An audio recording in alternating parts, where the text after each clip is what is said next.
All right, guys. Thank you, and welcome back to another episode of Through Comic Monte. This week we have the awesome Sanford Greene with us. You might recognize him from some of his comics that he has, the Eisner winner with Bitter Root and everything like that. We're excited to have him with us. He's going to play our game.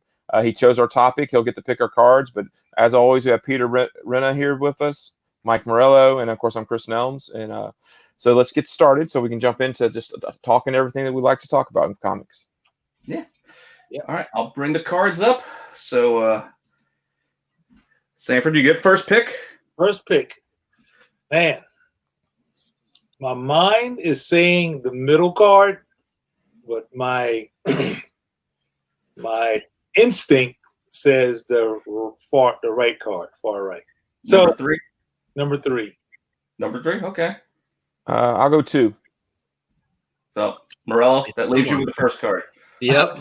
So let's see. I know where it is, but I'm going to tell you guys. It is number 3. And Black Heroes. Nice. It was right. All right. Black Heroes. So let's see what your first pick is, Mr. Greene here. Sanford, what is your... All right. Man. So, yeah, I made the deck, so I got your first pick right here. Cool. And your first pick was Cyborg. Boom. Cool. Cyborg. Honestly, I knew of Cyborg from the cartoons before the comics. But oh yeah, the comic, it just kind of brought everything home together for me because, again, as a kid, you're putting it all together and you realize, wait a minute, all these things are, interconnected. And naturally, seeing him on TV was one aspect of seeing a character of color and then seeing myself in many ways in that character. But it brought it home even more when I went to the local Kmart and my mom left me to a spinner rack that I saw there and saw that comic on the spinner rack. And I'm like, Nice. I was blown because it's like, wait a minute, he's on TV. I didn't know his name. I just called him Robot Man, I think. So this Robot Man, it's the same guy. So that's why that cover means so much to me. Wasn't the first black character hero that I saw as a kid, but it definitely was the first connection of the cartoon and the comics that I saw. Yeah, it resonated with you. That connection. I get it. I first remember him from the Super Fat Powers action figure that I got of him. I was like, oh, this is awesome. Yeah, that's the other thing too. Once I realized that there were toys, I mean, I was like a wild dog trying to find this character. Yeah, he's definitely one of my his backstory. Of course, has been modified depending on who wrote the issues or whatever. But like just the backstory of being a star football player who gets injured and his dad's a brilliant scientist and tries to save him, and it's just such a cool story. And then you have the entire where he gets taken over and he becomes almost completely a robot. Yeah. And all that, and then now can do boom tubes or whatever it is to other dimensions. Hey, if you really think about it, they made him probably, in my opinion, the most potent hero in the Justice League. Yeah. He literally can open portals to different worlds. Which is kind of, if you got the boom tube tech, ability, then you can literally be able to tap into multiverses, right? So it's like it's pretty significant right there. Yeah, no, they definitely did. So yeah, I like Cyborg's always been one of my favorites. Thinking through and I just love the fact he went from being a Teen Titan to Justice League primary member. I think he's like the only Teen Titan that really did that. Like others are dabbled, but like he's become a primary Justice Leaguer now. Like I know does he even qualify as a Teen Titan anymore? Probably not. I don't think so. I mean, it is interesting how, when they did the 52, the new 52, right? right? Is that right? I get so Yeah. confused about Yeah. New 52. He was all, they added him to the team, and so you would think when they switched everything back, maybe not. But he I think the one successful thing out of the 52, there were a few things, but adding him to the team, and then of course he was in the film. Yeah. And so it's kind of like, how can you go back? He in a way, it's almost like he never was a Teen Titan, just kind of based on. It's kind of like not even part of his canon Mm-hmm. to some degree, because they really focus on him being a member of the JLA. Yeah, they definitely raised his profile by doing that. Like what you said, because you don't think of him as being Teen Titan. Even when they did the shows, when they did a Titan show, they put Beast Boy there, and they put him in Doom Patrol when they went that way. Like they didn't even keep him in Teen Titans there. It's Teen Titans Go is really the only place you'll see him. Yeah. With that squad, which is a great show. Yeah, my son loves it, so I enjoy it. But that's really the only place you see him as a Teen Titan.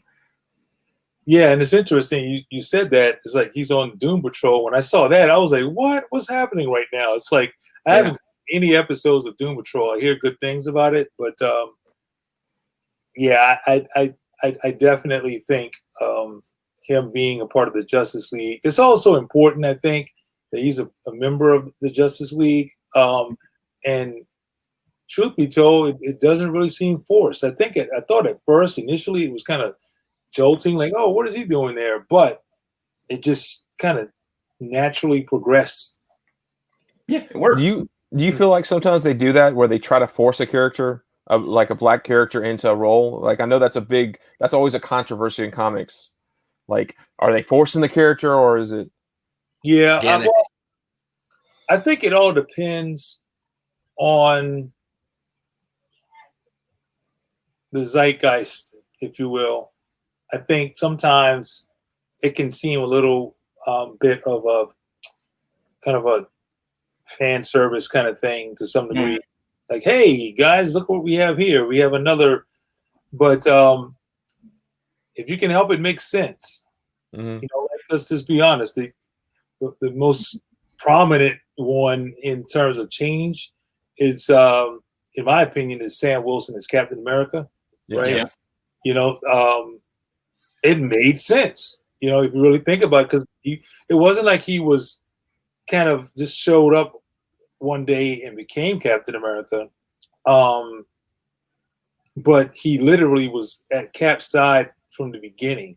Yeah, other than Bucky, that was his dude, right? And you see them playing on the whole who's the best friend in the films and stuff like that. Who's the more worthy or whatever.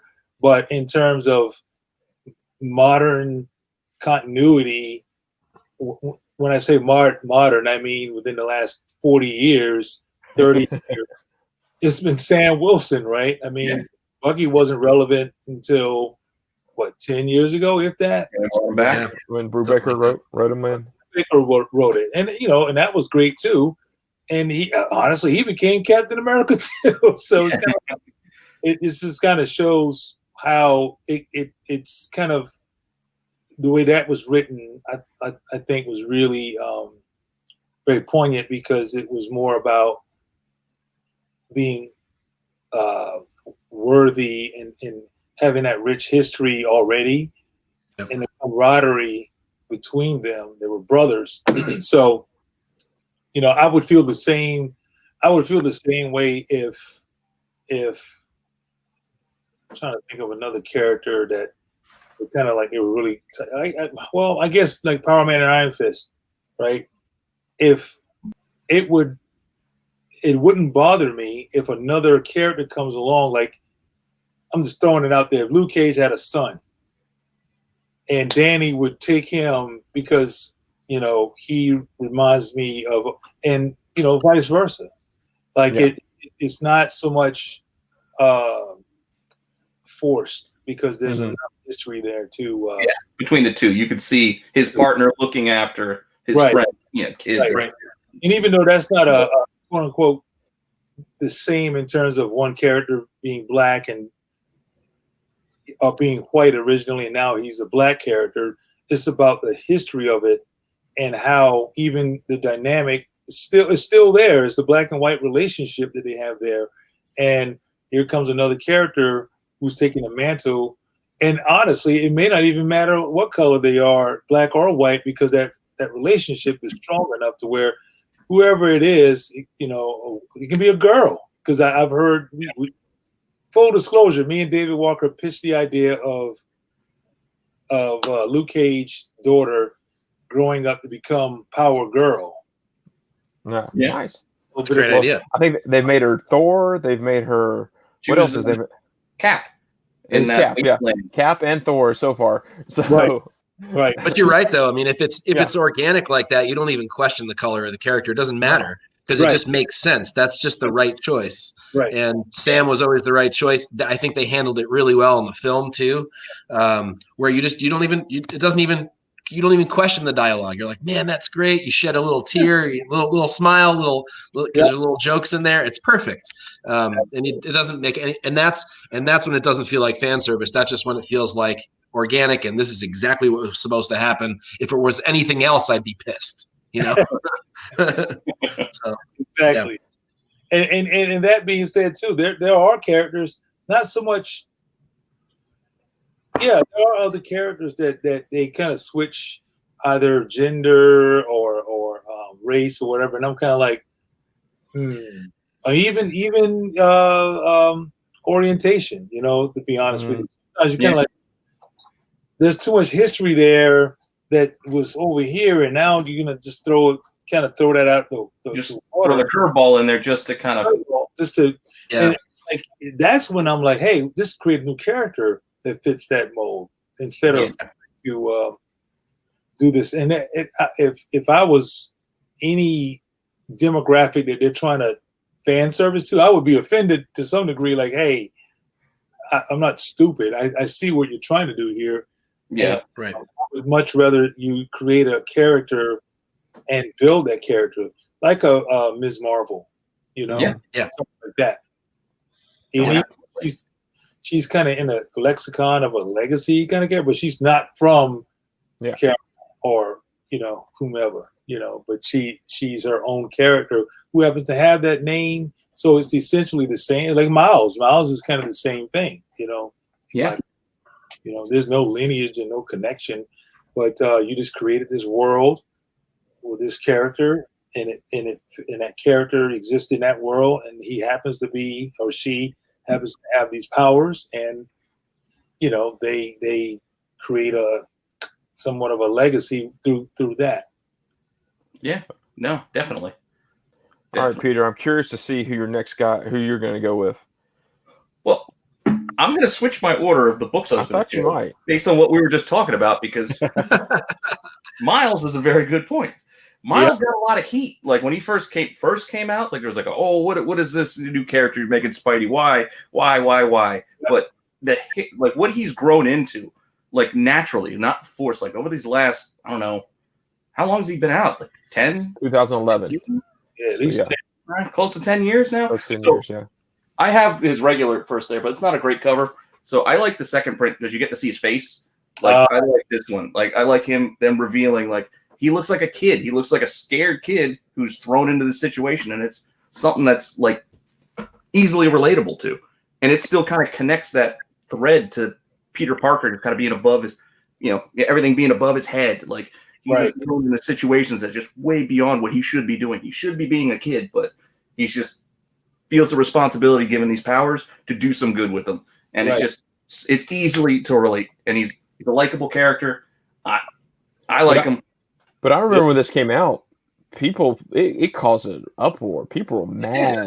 They were so mad that Peter Parker was killed and he's being replaced by a black kid. Like that made so many people mad that were all about the legacy, even though it was in completely 616? What Ultimate Universe was like a different number, but like completely different universe.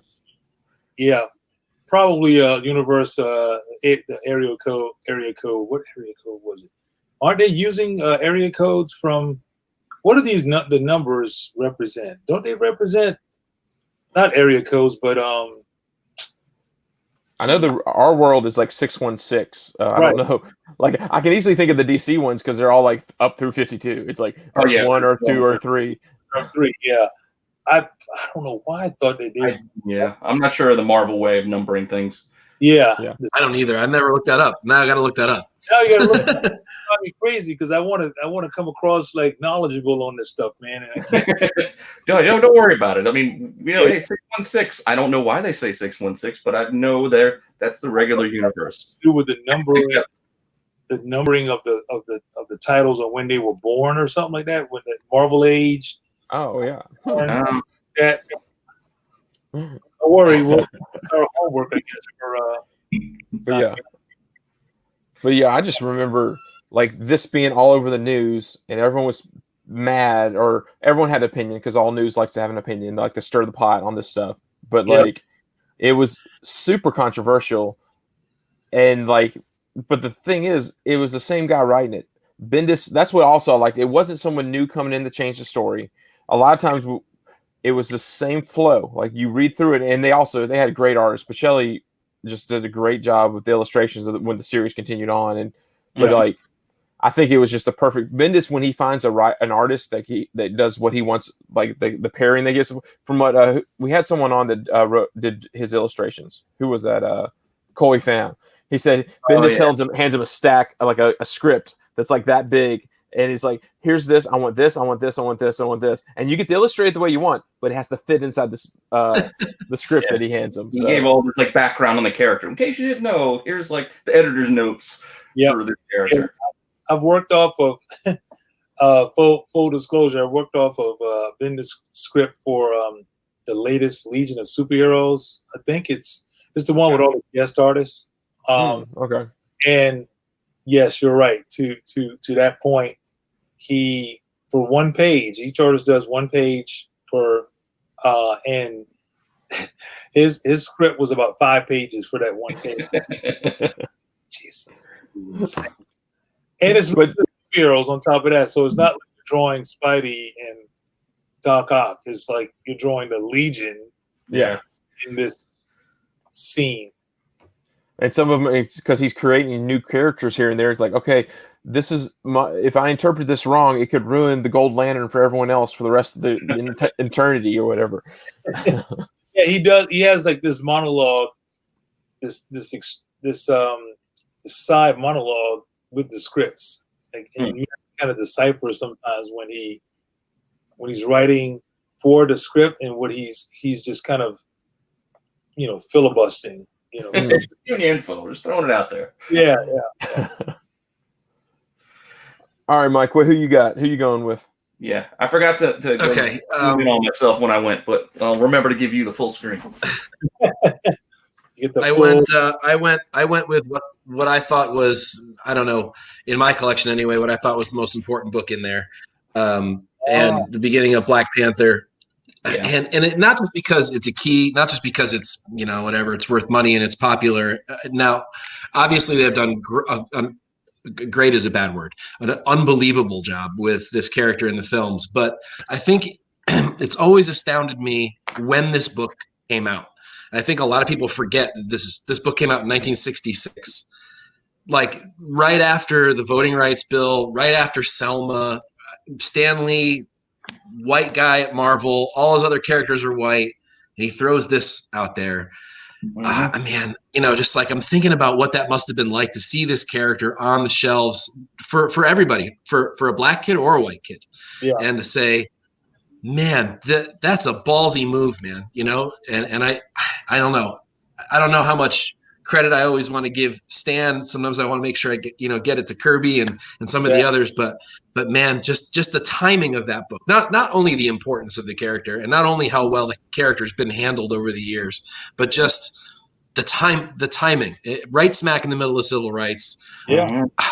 I mean, it had to be astounding to see that on the newsstand in 1966. Absolutely. From my understanding, I think I'm correct. That came out before the Black Panther Party was formed, which is even more, was what my question was. I was like, I wondered. Which is even more astounding that, and so that goes to the next somewhat trail that we can pursue is, did the Black Panther Party or someone see that and got inspired by it? Yeah. I'm curious. That's fascinating to know, because that was part of the whole, to your point, like of the zeitgeist of that time. So Yeah. naturally, you're going to be more in tune to things that are connected to what the experiences are at the time. So I'm almost willing to bet, my firstborn that that somebody saw that, someone's Yeah. and it made an impact to them on that level. I wonder if July 66 for Fantastic Four 52, and October 66 for the foundation of the Black Panther Party. I just looked it up. So there you go. So yeah, I wouldn't doubt it. I mean, you're right. It's right there. It's right in your face. It's this new media out there. Why not grab onto that and use it and continue that narrative? I think you probably got something there. Yeah, well, I would imagine that's true. To that point too, I mean, Stan and Jack, that's why the X-Men were formed, right? It was the whole philosophies between Xavier and Magneto, Malcolm X and Martin Luther King, philosophies, that whole thing.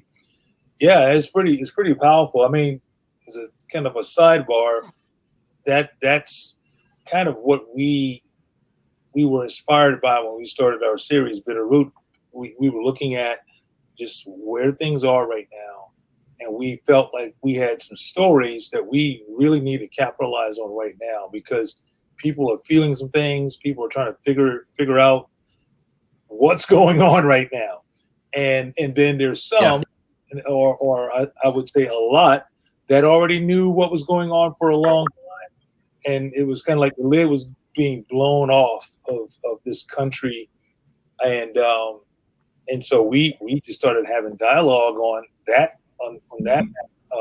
aspect, and slowly but surely we started putting pieces together of how, from a historical standpoint, how the country was formed, and we as blacks, how we've really truly fit in the fabric of the country, right?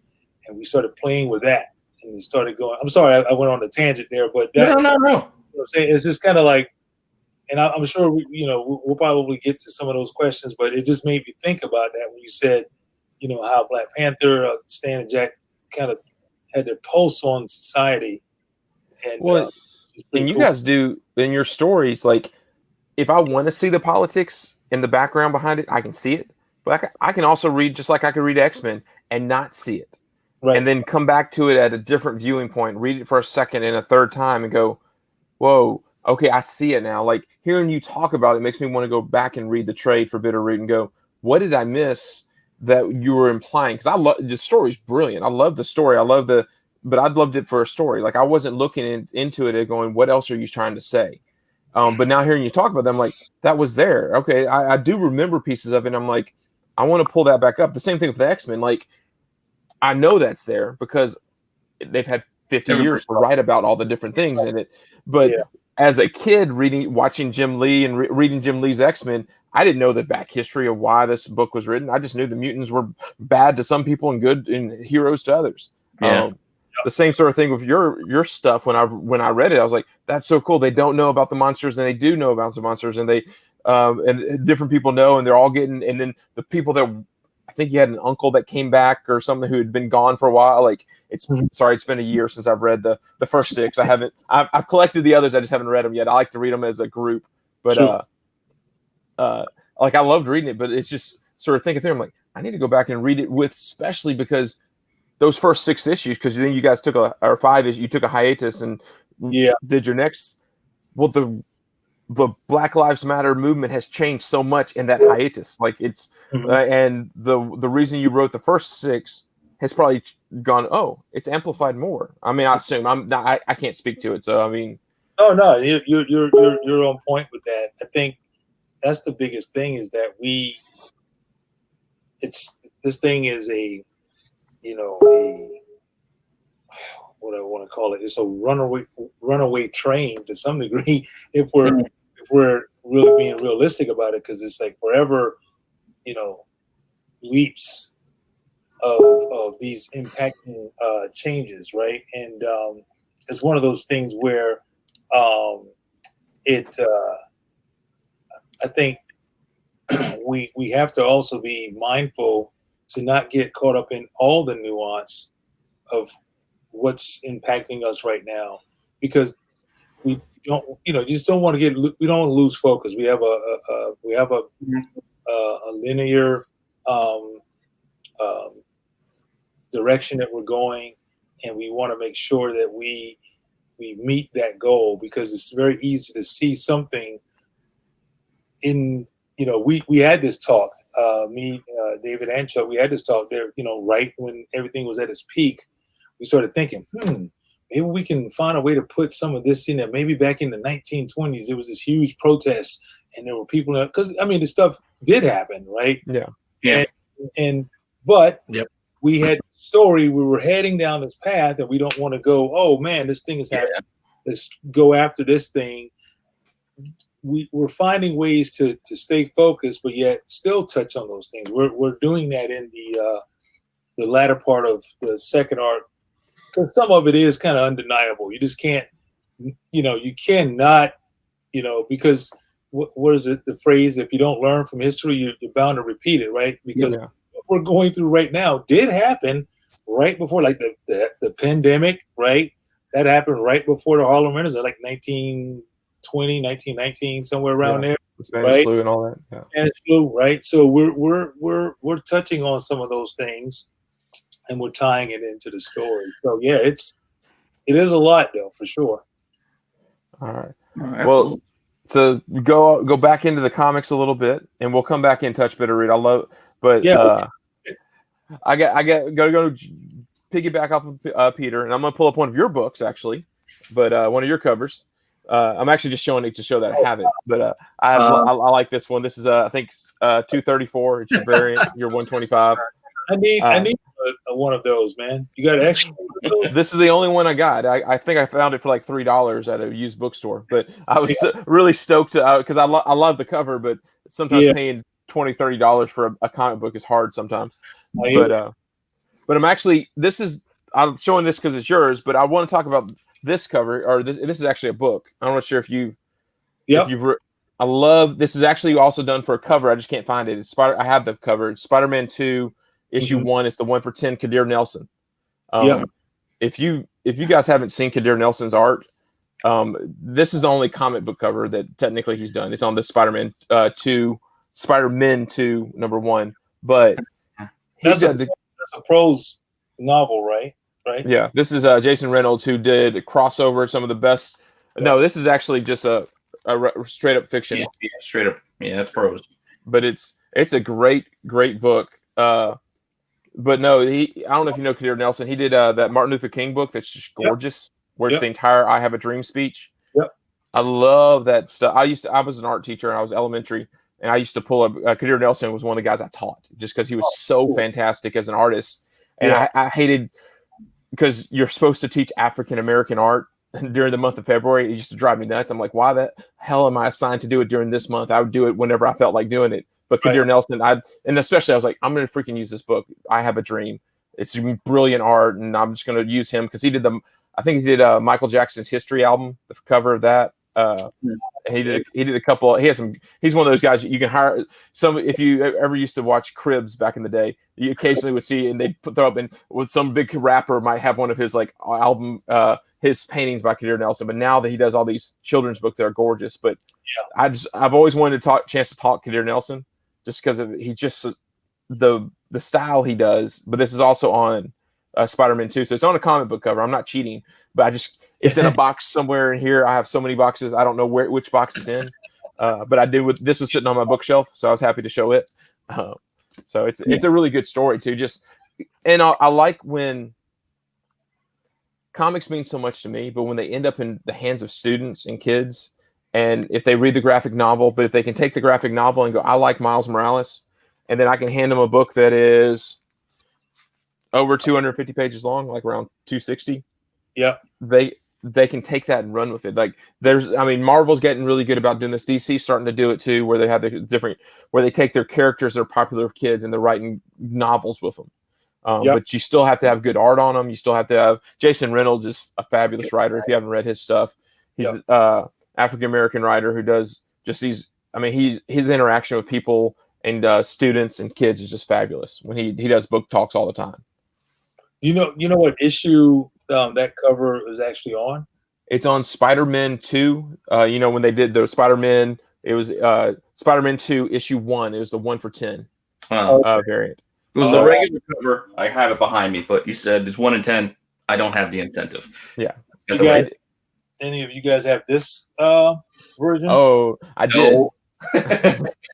Oh, no, I have like every other hip hop variant but that one. I can't get my hands on it. It's too hot right now. Yeah, this thing is so cool story. I guess it's a cool story. When we were at Marvel, I worked with Axel Alonso. I was kind of a curator for bringing in ideas, artists, and ideas for the hip hop cover. So we would sit and have conversations about what would be a good cover crossover between album and so this one I was super excited about it. I knew I wasn't going to be the artist on it. That's the only thing I didn't like about this cover. I didn't draw it, but just from the visual, it just all makes sense. It just totally makes absolute sense in terms of the crossover. But fast forward about a month ago, I was listening to another podcast, and they were talking about how this book has surged over the last, month or so. Mm-hmm. And they told me what this was worth. Yeah. Literally jumped up, and I said, wait a minute, I think I got this cover because Axel sent me pretty much every cover. Yeah. Nice. To me. And I literally started just combing through all the covers, found it. It wasn't in the covering or anything. It just was exposed, and it had a little like you can tell where someone's hand's been holding it in the corner. And from what they were saying about the value, if it's you guys know how to grade books, something that's barely read, it's like a 9.8 or whatever. So, and they said what it was worth as a 9.8. My heart sank because it's crazy right now. But even in this condition, it's a pretty valuable book. But yeah, this right here is similar to what you were saying earlier. It's like a 1 out of 50 or something like that to get this cover. I was actually lucky enough to have it right when the spike happened. So when that book shot up, I was like, okay, do I want to own something else or I want to? So I ended up selling it. But yeah, it went up. Whoa, something's going on with my camera here. The camera up here fell. I was like, whoa, just check out my CBS. I was showing off my CBSI gear. But no, yeah, it was ridiculous. All Miles books have gone crazy. Since it's weird how it was tied. It was tied to the protests in a way because at the same time all that stuff was happening in the beginning of June, books started going up that were Miles related. There was no movie. There was no. We've known about a movie coming out for a while, and my camera. I might have to shift cameras here. It doesn't like my talking right now, but my baby does that to me. She just puts my head down when it's time for me to stop talking. But no, it started happening. You had some strange covers. I'm not sure in that podcast if they talked about the fact there was a cover where Miles was getting arrested, and that cover went from being a $3 book to a $25 book because of the content of what was happening on the cover. It was just sort of fascinating. We in the market, we had a chat and we were just sitting there overwhelmed by the number of books. But all of a sudden, Miles, who a lot of us had been high on for a while, all of a sudden the entire world took notice and said his first appearance that Peter has behind him went from being worth, if it's 9.8, is worth, it was worth $100. Now it's 9.8 is worth $1,000. It was just like, what happened? Yep. Yeah, definitely. But all those hip hop covers though also did kind of. Oh yeah. Like I see you got the Eric B and Rakim, Spider-Man and Deadpool 2 back there. It's like Yeah. I always like that one too. Yeah, that one's pretty awesome. Yeah, I got quite a few. Oh, the Wu-Tang Squadron Supreme, is that one? Mike Del Mundo, who's a guy that you guys should get there. Get in. Oh yeah. Oh yeah, he's he's a good friend. Is that you slipping one of your own covers, trying to show it off there? The cage there, and the stack that you're showing. I couldn't tell if that was one of your Luke cages. Oh, if I'm going to show covers off, I'll show the big stuff. Oh yeah. You guys have this. This one's pretty nice. This one. Is that the one of the connecting ones? No, I think that was when they did they do like a Black Panther month for a bunch of Marvel books that they did. This one's pretty pricey. It's pretty hard to get. Then I have this cover that I did for this short-lived. Oh yeah, the Crew. Yeah. So the book that should have been but never hadn't happened. This is the ashcan to John Lewis's. Oh wow! It was the prototype for March. Ashcan for after March. They were going to do this series called Run. So, do you think it's going to get pushed through now? I mean, if nothing else, comic book industry is capitalist. They're going to try to take advantage of. Oh, they would. I mean, I've known people that were trying to sell these ashcans now online. So we're ready. We're going to get started here with round 2. So Sanford, let's see what your second book that you sort of want to look at is going to be. All right, so I got your second pick. Firestorm. Jason Rush. Yeah. I'll tell you what. I love the character. Going back to the same aspect as Cyborg. Love the character from the cartoons, and used to draw him as a kid. And when I became a professional, I saw that they were doing a black guy as a Firestorm, and my mind just went boom because that character, I loved that character as a kid. And now I'm in the industry. I lobbied really hard to try to get on that series, even just to do I don't know, a pinup or something. But Chris Cross, he's an awesome illustrator, and of course Brian Stelfree's doing the covers. It was kind of like, you got the best of the best anyway. So, but yeah, that's ultimately it. That's why I chose that cover. See, I haven't, I remember Firestorm from the Flash TV show. I don't think I ever made the connection that Firestorm was a black guy, or he's split between Robbie Reyes and Jason Rush. It wasn't until they did the TV show that they made that connection for me. And I actually loved it. They took him into, I don't know if you watched the show, they took him into, he became part of Legends of Tomorrow for a minute, which is just campy fun. But I love watching Legends just because I can turn my brain off. Sort of like Flash. You can just sort of turn your brain off. It's not you just know, hey, it's just going to be fun to watch. But I actually I wish his character could have lasted longer on the show. Yeah. But also understand, I think that his other, was it Victor or whatever? I think something happened to him to where he couldn't be on the show anymore. The other half, Victor Garber. Yeah. His name. Yeah. You're talking about the professor, doctor. Yeah. I have no idea. I don't watch Legends, to be honest with you, because I think it's too corny. I'm like, yeah. No, it definitely in the last season has gotten just ridiculous. But sadly, you have to.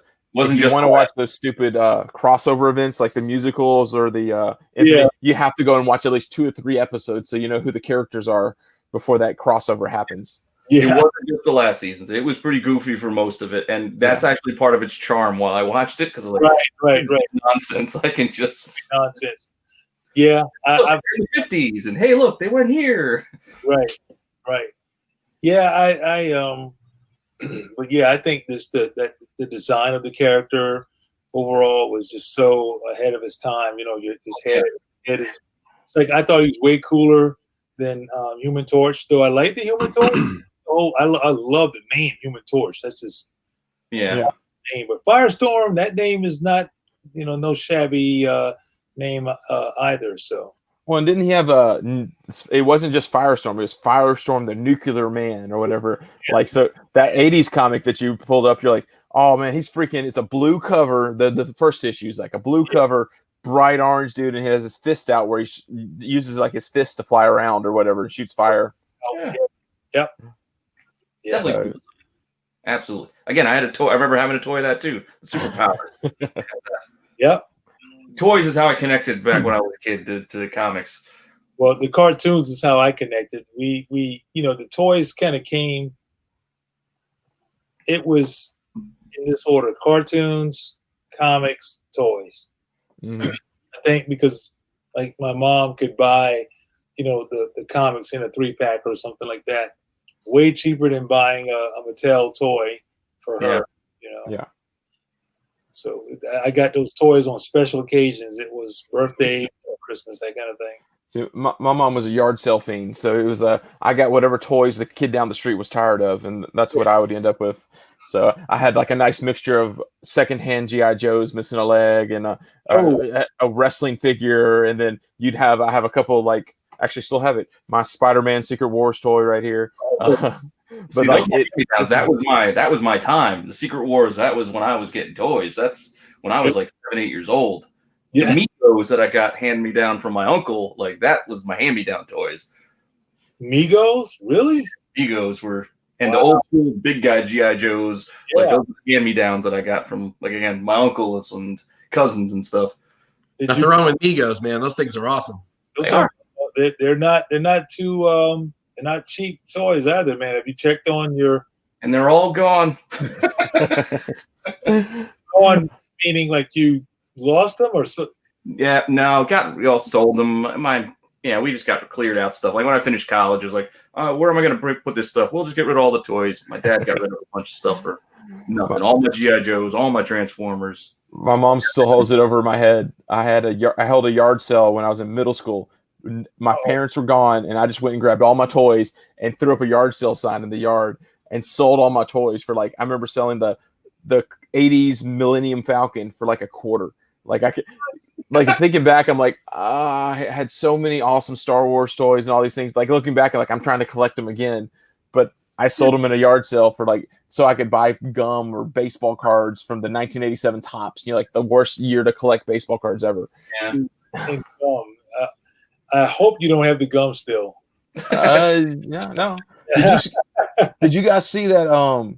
Switching complete gears because I've said cards. The stupid 1987 Fleer basketball. Michael Jordan's rookie. Someone sold a lot of unopened boxes, like 32 boxes of unopened Fleer basketball cards for what it ended up being $4,000 a pack. But it was like millions of dollars or something like that. Like it was billed on an auction because you could end up having 32 Michael Jordan rookie cards in the box or in the package. It was a case. Yeah, it was a case of the Fleer 86, 87 basketball, and his rookie, which I used to have one way back in the day. But that's something I never got into was the collecting of the cards, man. I mean, as much as they. And there was a store when I got older. There was a store that collected the baseball, basketball cards, football as well. But it's interesting that the baseball and the basketball were the ones that were worth something. Football was kind of like football, but they're not worth nothing. But football being such a prominent sport, bigger than any of the sports. But maybe at that time, though, it just wasn't as big as. No, even now, it's the same thing. Football's tough. People only like the quarterbacks. Like that's it. Whoever's the new quarterback, that's who they want. Other than that, right. Cards they don't stick on. and other It's so hard stars. to collect them all. Like, I mean, who really wants the lineman for the Tennessee Titans, or like you don't really. I mean, even though like defensive linemen maybe, but like when you think back, like no one really cares about certain players for collecting purposes. Like you might like a personality, but football, it's so much harder to stand out. Like it wasn't till what I mean, outside of quarterbacks, but the receivers eventually had to go into diva mode to get recognized. Nowadays, people because people do stats, but think about the days of Joe Horn when he'd had a Sharpie underneath the and Deion Sanders, not Deion Sanders, Terrell Owens standing on the star, and some of those things. Like they had to do those things to become household names. Like I still remember the guys back in the day. I remember the Mike Quicks and the Al Toons. Like, but you're also in the Northeast. Yeah. Like when you come to the South and there is no professional, like in Nashville, we didn't have a sports team until 99, 2000. So but that's why maybe that's why it's not as popular, as far as collectability, because football wasn't as prevalent. Mm-hmm. Like the South, like you said, was pretty, hardcore about it, but we didn't even have the teams. Yeah. We were college. Like, yeah. But then, like North and the West, they had the teams, but they weren't as fan crazy as we are. So it was just like nothing matched. I don't know what different market. Are you about to say Jets? No, you're not. You're not a Jets guy. Are you a Giants guy? I am a Jets guy, but I wasn't going to bring that up. Not right now. It's irrelevant. The problem with the sports is that it's more limited. I mean, you think about it, like I remember a time when the little figures, like the starting lineup figures, like Dante Culpepper, his starting lineup figures was huge. Like you could sell it for $100. But then when a guy retires, if he's not an all-time great, no one cares anymore. Like it fades away. But comics, you can always bring a character back. Like even if somebody forgets about Dark Hawk or a Sleepwalker, they can bring him back and give him a good writer, give him a good artist. They can revive like a character and make old books relevant again. Right. You can't do that with athletes. What's they're done. Right. What's out there like that now, you think, that's similar to that in the comics? Is there any character, Marvel or DC, that's like that? Like where they brought it back and revived this character, this C-rated character or whatever? Well, I haven't really read it, but Gold balls. Gold ball. Well, it's weird stuff back. That sounds like just kidding. I'm just kidding. I have that. I got the first gold balls over if you want it. Well, I mean, every major Marvel event seems like they do that. I mean, was it Empire's making Hulkling something important when he was not even? He was like the 7th guy in the Young Avengers. Like they're like, okay, we're gonna make him emperor for at least a 5 issue arc. Before, just nobody cared. They were framed the whole thing around him now. Yeah, but I mean, I have no idea what's going on with any of that stuff. The only news that I know of anything is like the behind the scenes news, like what happened with DC yesterday, right? Yeah. A few days ago. It's concerning. Yeah, it's. I mean, we won't go down that rabbit hole. No. Not enough information to try to just yet. But yeah, I don't know a lot about the storylines, characters, or anything like that. It's just so. You said when you do Bitterroot, you work hand in hand with the writers, and you guys are all together, like doing it. When you do Marvel or DC or anything like that, is it more just here's the script, now draw, or do you get like say so more? I mean. Well, it's more of the latter where the scripts are pretty much done and it's not much say so in any of that. That's part of the reason why we wanted to go and start Bitterroot, because we just kind of grew weary of that format. And honestly, it's not anyone's fault. It's just the name of the game. It's like with any job. You're tired of a certain way it's being done. You go out there and either start your own company or, go somewhere where you have a little more freedom or whatever. So, and I don't mind it. I just don't want that all the time, right? Yeah. What's happening with Marvel or DC. Yeah, it's like the movie directors who they do the big budget movie and then they do their own independent project as well, where they get to write and do the more personal thing. Like, I get it. Yep. All right, Mike. Let's see who you got. So you switched spots, so I'm just gonna go ahead and make you. Okay. Yeah, so we're switching the order then. Yeah, I'm sorry about that. I don't know what's going on.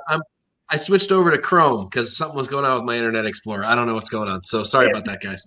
That Halo is the devil. So I wrestled with what book to show. Clearly. So I'll just keep with Chrome and we'll be good. We'll be in good shape. So I mean, I went with real first appearance on this one. Peter, I'm sorry if I stole the character from you in advance, but I had to go with Storm. And I chose Foom 10 for this one just because this book was a bitch for me to get. I don't know why it took me so long to get a copy of this thing. I realize it's not technically a comic book; it's sort of like a fanzine kind of thing, but it is the first art cover appearance. I loved it. I mean, this was what I really latched onto in comics, and I love not only that. I mean, Wolverine is probably my favorite, but after Wolverine, it's all Storm for me. I think the character's badass. I love the newer version with the mohawk. I think she's so freaking awesome all the time. And I think she was cast and handled well in the films. I know some of the films weren't awesome, but I still enjoy them. It's like one of those things where if you told me when I was a kid that I was eventually going to get to see live action X-Men on the screen, I would have been like, no, you're kidding. There's no way you could do that on a movie. And then I got to see them. And then I got to see like the hottest woman on the planet, be Storm the first time. And I'm like, oh my God, this is incredible. So, because she kind of is the hottest woman on it. Still, I don't even know how old she is now, but she is still smoking. But I mean, what's that? So she's still bad. What's that, Pete? Did you see who walked in? Yeah, she really is. He's like, well, I want to see the hottest woman on the planet. He just came in the room. My kid walked in as you were talking about. Yeah. Perfect. Yeah. I'm just thinking about her in whatever the suit was in James Bond. Oh my God. Take a minute. Stop. Yeah. But either way, I'm off. Walk in again. They made her do the silly accent in the first movie, and I'm then sorry. the second. That's all. But she was even good in the second time they brought her back and had her be the new girl, and they brought her in as the street urchin. Like I thought the entire movie, I liked her character. Yep. Me too. Cast perfectly. Was that Apocalypse? That movie? Apocalypse, yeah. Yeah. It's on Disney Plus, so I guess I'll watch it.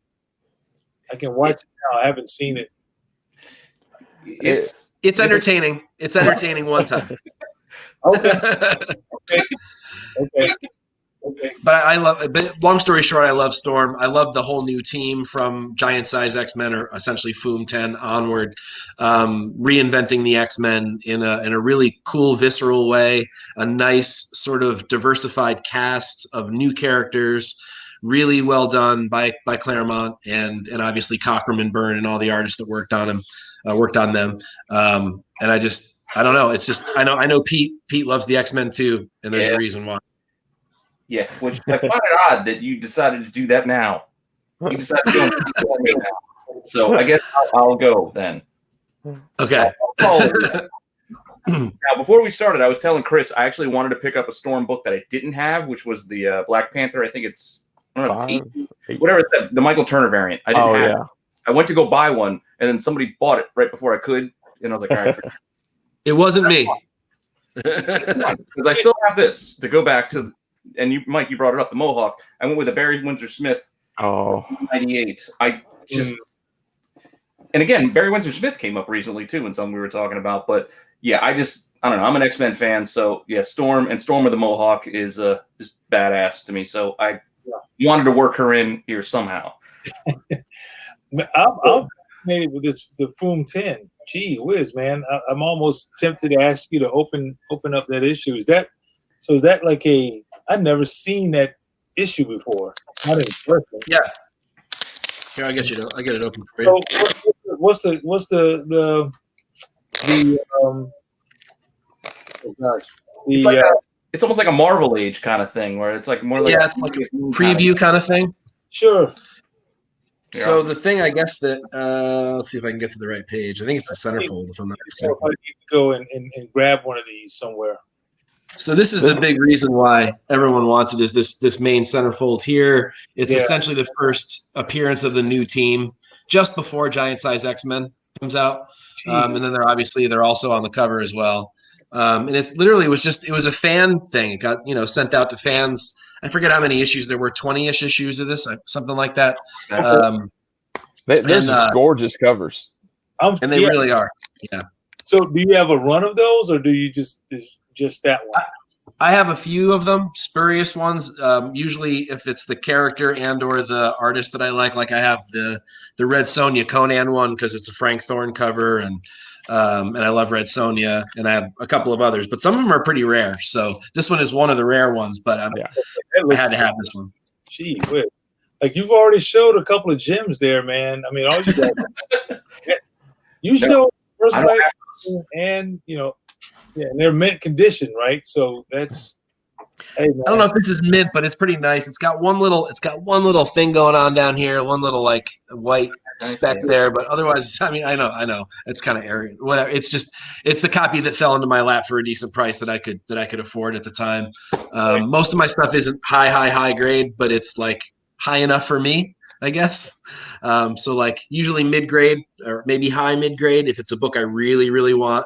And like I said, this team, especially Storm and Wolverine, for me, it was important for me to get a good giant-sized X-Men, a good X-Men 94, and a good Foom 10, because those characters they're really important to me and my reading history and my childhood, and watching that cartoon in the 90s and just the whole thing together. Those three books I have nice copies of, but some of my others are not so nice. You're going to make me go on a hunt for that Foom. Yeah, I'll help you find one. I'll help you find a good one if you want me to help you. I can throw an eBay auction at you, or if I find one in a shop, I'll just toss you a little contact info. Yeah, we'll see if I can get you. I can use that. Let's get you one. So I know I'm not going Storm. I got for my second book here. I'm gonna go with one, and Sanford, you'd asked, and I told you I was gonna go with them. Miss Moon Girl, Luna Lafayette. I'm actually showing the very last issue in the series, issue 47. This is a Raza cover. When I found out I was gonna have a little girl, I went and I'm collecting Moon Girl. So I just decided that's the person I want my daughter to like. Moon Girl. I want, just because I love the fact she's smart.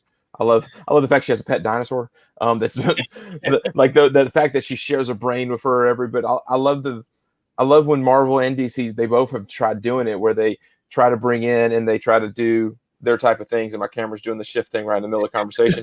But Jojo is possessed, man. Yeah, it seems to know exactly when. I'm gonna have to switch cameras here soon. But I love the series. I have almost every issue. Now I have to collect them for my daughter. I told myself I was getting them for my daughter, but now I'm like, these are mine, and then she's gonna get her own set. But no, I've collected most of them. There's some gorgeous covers in there. I think did you do one of the covers at some point? I thought. Yep. As a matter of fact, that was the reason why I did the cover was some of the same reasons that you're talking about. I have not daughters, but I got a ton of nieces or friends. Some of my best friends. He has all girls. I started thinking about them, that kind of thing. And so when I was working on a bunch of stuff at Marvel. And I asked him about the Moon Girl. I was like, hey, this new series, Moon Girl, what's the deal with that? Any opportunities to do like covers, like variant covers and stuff? And they were a little taken back because they thought, oh, you really want to do that? You don't want to do, X-Men or whatever? I'm like, yeah, that too. But that thing, is a little more to it than just, it's a whole nother narrative. It's all the stuff you just said. Yeah. So, yeah. I did a variant for it. I forgot what issue. I think it was 13 had like 4 or 5 variants. Okay. If it was that early or not. Yeah. Because it was like they had like a story thus far. There's a Steam variant. There's a bunch of that came out with issue 13. I have most of them. I can't tell you if I have yours or not. But right. It's one of those, like, I run through them in my head. I was like, okay, because there's a couple of the early ones, because this was not a super. It's never been a popular book, but people that like the story collect the story. Like it's one of those. It's something about being able to get 50 issues. Like there's especially for a Marvel run nowadays, it's not as big a deal. But like to get a character's first 50 appearances is cool to me. Like I have almost every Miles from the first appearance on, like all the way through because it's attainable. It's just one of those things. But Moon Girl is one of those things. I was like, I just want to have them all. I want to get every cover, every variant. But there's a couple of the issue 1, 2, and 3 have one for 50 or one for 25 variants that are easily $200 or $300. Yeah. It's by some artist and artist you're like, who is this? It's just one of those things like because you don't unless you follow the person or whatever. But then she has some fun stuff. I like Raza. I like that. I think I like Raza's covers just because this one especially. But there's so many of these just fun ones. But the power and then the fact that she's I don't know. It's just sort of fun. You can feel the innocence of the child, but at the same time, the power behind it. Yeah. Yeah. I think those same reasons that you said too, Chris, like I really want them to do really good things with Riri Williams for the same kind of reasons. She's brilliant and the character feels organic to me. Like it's one of those, it's great that she can be female as well. That's a really cool thing. It just works for me. And I feel like they've kind of ignored the character all of a sudden. I know that they're planning on using her in a show and they're doing but I mean, I haven't heard any new news, and I really hope they do the character justice for the same reason. And I hope they eventually do with Moon Girl too. I think it's a really cool character that kind of got swept under the carpet a little bit. Yeah. Wish they wouldn't do that. I think they were supposed to do something animated. It's actually written right here on it. If you can zoom in again, you can see. Let's see. Soon to be an animated series. Not that soon, but yeah. I can totally see Pixar taking that Moon Girl. That'd be awesome. Going crazy with it. I mean, it's not too far fetched in any light because the mouse has all of that. So yeah, I would jump all over that trying to get to do character designs and stuff like that. Well, and I think with the success of make sure I put it in right here. So we can all see it. I think with the Edge of Spider-Verse, like the success of that animated movie, like it showed the world that, you know what, we can make these cartoon movies that aren't just straight to DVDs. They aren't necessarily designed for TV. Like we can come up with them and create these worlds. And shoot, in that Edge of Spider-Verse, they introduced only character, if you didn't know comics, the only character you knew was Spider-Man. And that he wasn't even the prominent, he was a fat guy eating pizza in the movie. And they successfully introduced Miles Morales to the world. And now the fact that they redesigned his costume a little bit, kids now wear that new costume. They have tennis shoes. The CD was awesome. They came out with the album. Like I run through the things about that movie. I'm like, I can watch that over and over again. And I can different reasons why I watch it. And I loved that Miles Morales run. There's about 4 issues. The most recent Miles Morales, from like issue 6 through 10, where it's almost I think it was Patrick O'Keefe. They got the same artist who did a lot of the from the movie. They got him to do the covers. And there's some that the great one where Miles is wearing the hoodie. Yeah, that's a gorgeous cover. Like there's several of them like that. But I think that movie has opened up the doors to potential just for any movie for being animated for comics. I don't want them to do it for everyone, but you're right. Moon Girl. How else are you going to do a big freaking red dinosaur? I mean, right. I think. No, go ahead. I'm sorry. Oh no, you're good. Go ahead. I was just saying. I think just that whole concept was what really struck me because it makes all the sense in the world. Because it's kind of going back to what we said at the beginning about taking this character who, like the essence of the character. You don't have to.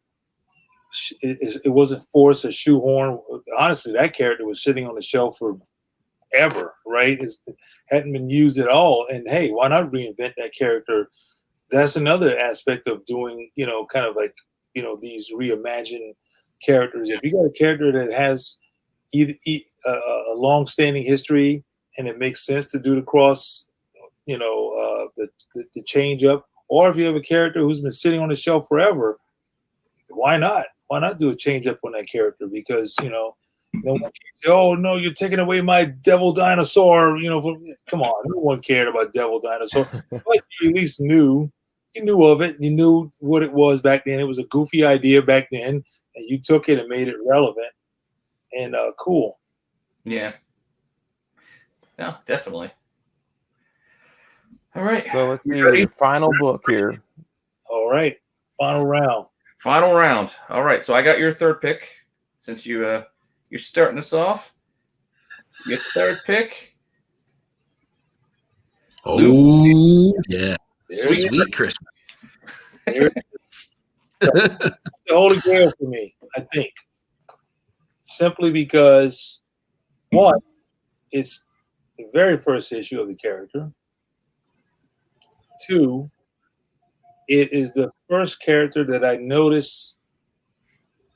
I think, I'm trying to make sure, it's a little blurry when I first discovered Black character heroes. Mm. Whether it was Black Falcon of Black Vulcan, which was from the Super Friends again, that was kind of my gateway to the whole world of comics or heroes. I'm pretty sure though that this character was very, very close within that time when I started to realize, hey, these characters, they look like me.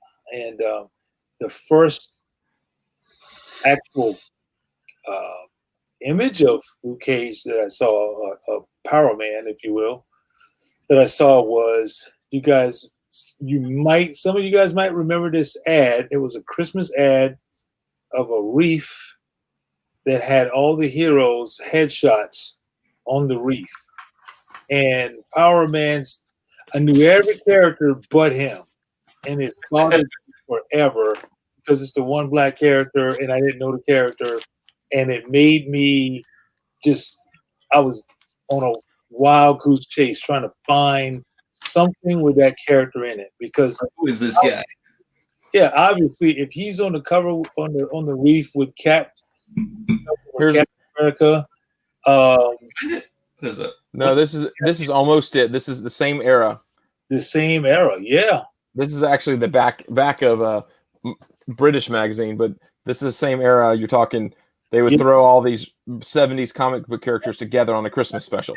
Yep, I've seen that image before. So yes. Man, you guys got some cool stuff, man. Did you ever get yourself a copy? I hope you have. I had my hands on one. Oh, it was a really, really near mint one, and I was real close. And I didn't pull the plug on it. The dealer was willing to part with me for some original art. But it was some art that I wasn't willing to part with just yet. Yeah. Only because I just needed to make sure, my wife's like, hey, you can buy some comics, but what about paying the mortgage? You can. My wife says the same thing to me. Right. So that's pretty much the main reason why. But that's the plan, is to get. And I've been offered to. People wanted to do commissions,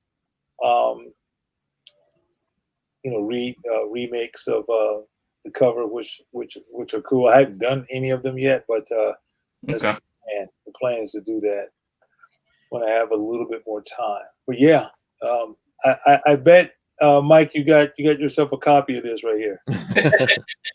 I do, sir. I do. I have a very nice copy of it as well. It is, man. I think it's one of those books that, like the Black Panther, it has that sort of blaxploitation film cover feel to it. It is, so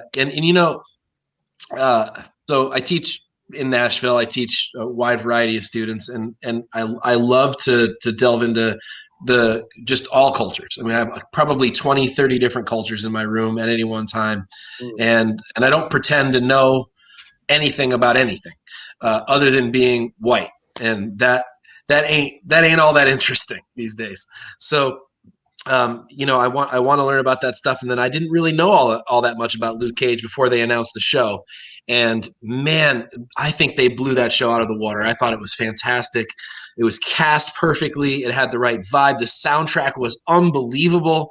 And I was like, okay, I need to learn more about this character. And I went out and I got myself a copy of that. And man, I really love it. And I was really bummed out. Like I had a really rough day the day I found out they canceled the show. And because it was honestly my favorite. I thought it was the most visceral of all of them. Yeah. I thought it was just really, really well done. And so yeah, so most of the books like that, most keys that I buy, I don't buy them because they're worth money. I buy them because there's some reason why I want them. Right. And that's one of the few that's really, it's probably not going to go anywhere. I mean, maybe I'll sell it to you, but I wouldn't sell it to very many people. And probably not. We'd have to talk. We definitely have to talk, but yeah, but I do. But I can help you maybe find one. I'll try to help you find one. That'd be awesome. Okay. The more pressing thing is a little bit off the topic, but kind of in the same vein, is trying to get original art from them. That's pretty much where I gets my goat, man, is the original art stuff. I'm starting to collect more. I got a few decent pieces. Nothing in that realm. A lot of it is all current stuff. I do have a couple of strips. One of them is up here. I'm not going to reach to do that right now, but it's up there on top of the spinner rack. But yeah, it's an actual strip. But yeah, that's. I spoke with the artist. Oh my God! Just because my brain is, I got to look his name up here just to make sure I don't butcher it. But don't worry, I've butchered many names on the show. We all have. I don't want to butcher it. Adaptation is perfect. He's pretty significant in terms of he created Misty Knight, and Mike's like, here, right here in this issue. Wait a minute, you mean this issue? He doesn't. That's her first appearance. Dude, what? It's like you're like the comic book version of Oscar. Even though you pull out Oscar pulls out junk, you're pulling out good stuff out of thin air. It's pretty. This awesome. is I mean, cool. Another cool character. I almost chose her tonight, but my third choice is a little bit different. But I had this out ready to go just in case someone chose one of my others. But yeah. Oh yeah. Well, shucks, man. This God, artist. I'll think of his name in a second. We spoke about getting some original art because he drew a few issues of Luke Cage. Arvell Jones. Oh yeah. Yeah, Arvell Jones. He drew a few issues, so I'm talking to him about getting some pieces from him.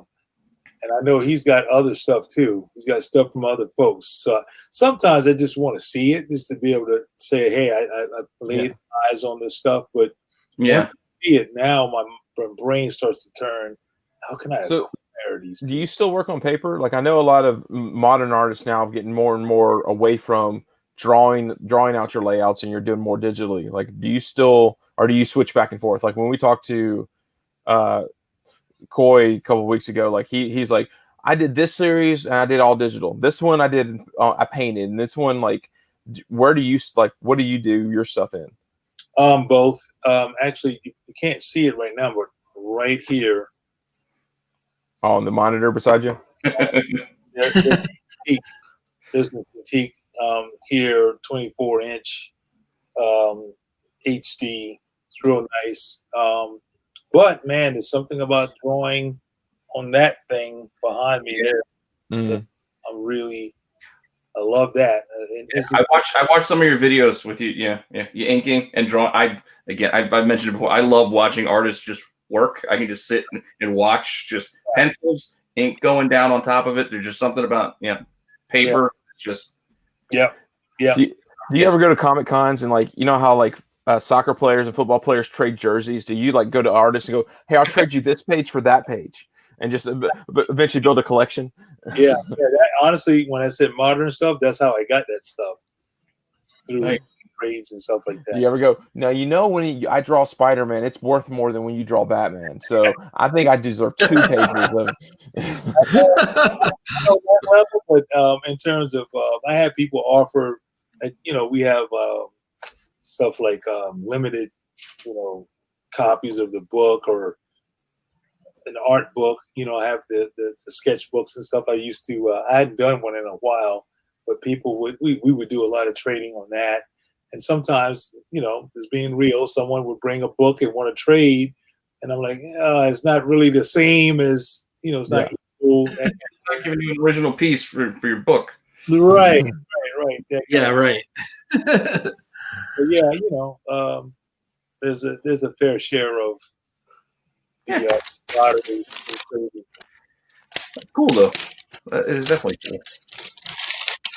All right, Mike. So since you're not gonna, you've already showed us Missy Knight and it doesn't count. Who are you gonna show us now? Apparently, but another book that you have. I told you there'd be like a runner-up. And that was my runner-up. So I want to. But she's not as cool. She's not as cool as Blade. Stop. Oh yeah. So sorry, Pete. Did I just screw you up, man? No, you got Chris on that one. He was saving that for something. Oh, did I? Damn it! I'm sorry, Chris. Hey, I paid a quarter for mine 2 years ago, so I'm happy.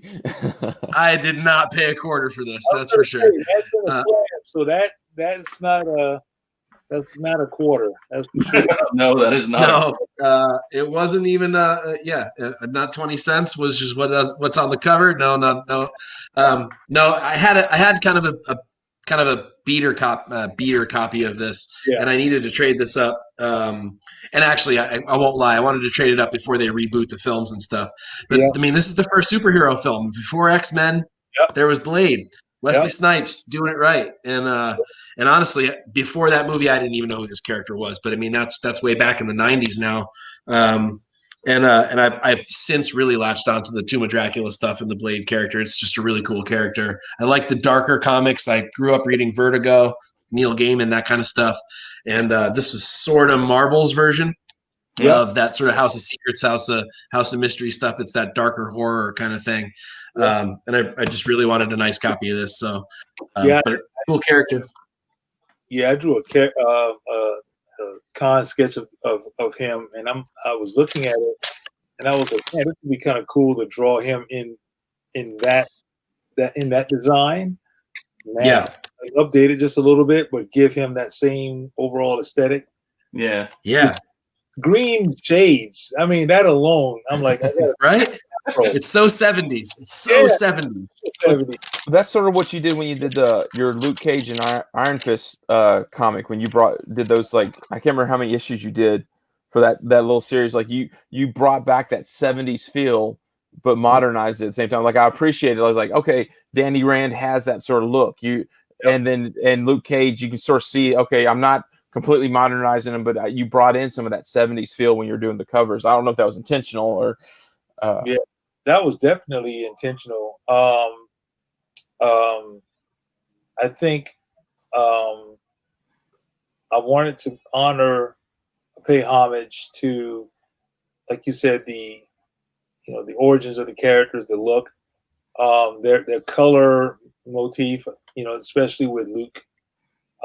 With that blue and gold, but definitely didn't want to give him the tiara, which in the perfect world, that's what I wanted. I just wanted to do Power Man in that the swashbuckler boots, silk shirt, and the tiara. I wanted to draw it, and no explanation. That's what he's wearing in today's time, and you're gonna just go for the ride. But, Marvel didn't want to do that because the show was coming. Hey, they had that image in there. That was like my favorite part of the series when they had that flashback. I love that. And he's like, he's wearing the outfit. Yes.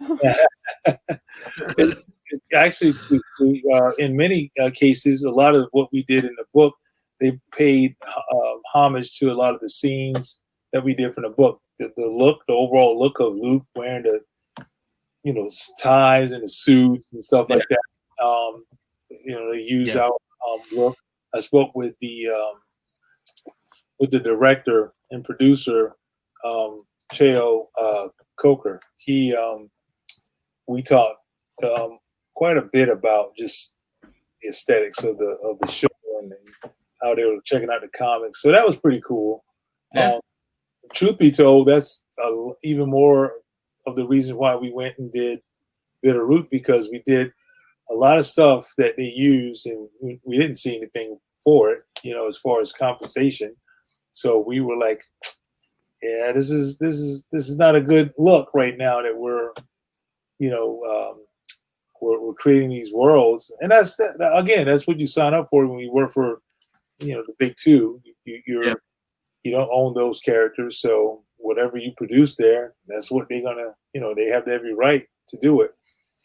So, we either work in that system or we, make changes and move forward. So you said you ran and talked to producers for Power Man and Iron Fist. So how close are your Bitterroot, such a well-written and well-drawn, are you guys sniffed by your connections now of Hollywood? Are you like to be made into, because I could see that your stuff easily being made into an FX show or something like that. I thought the news was out there. Obviously, maybe not as much as I thought it was, but they made a big announcement. A Hollywood Reporter, I think, and I thought so. I just didn't know how far. In the comic book world, it seems like every other week they announce a comic book's been optioned, but then we don't hear anything else for a while. So I didn't know if it's gone any further than yes, you've been optioned. Oh yeah. We that's what I was referring to, not the option part, but who's directing. So it's Ryan Coogler, man. Oh yeah, really? Yeah. Oh, nice. Heck yeah. So that was pretty huge. The news dropped the weekend of New York Comic Con last year. Okay. Oh yeah, I do remember that now. Okay. Coogler. Okay. Yeah, it was pretty nutty. Just the reception that we got, and I spoke to him a few times as well. He's a fan of the book, which made that even cooler, because he was surprisingly he was actually going to Golden Apple in California, in LA, and he was buying the book. He just saw it one day and said, "Wait a minute, these black characters. What is this?" And started buying it, and he just fell in love with it. And he heard about the rights being acquired by Legendary. Mm-hmm. He reached out to Legendary, or his team did. And that, from my understanding, that rarely happens. It's usually the other way around, where the studios go out and try to find some producer or directors. But he kind of jumped on it before everyone else did. And, we've had other offers, but hey, Ryan Coogler can't do much better than that. Do much better. Funny story. The folks at Legendary that we were working with, they said, "Hey, give us your top 5 directors," and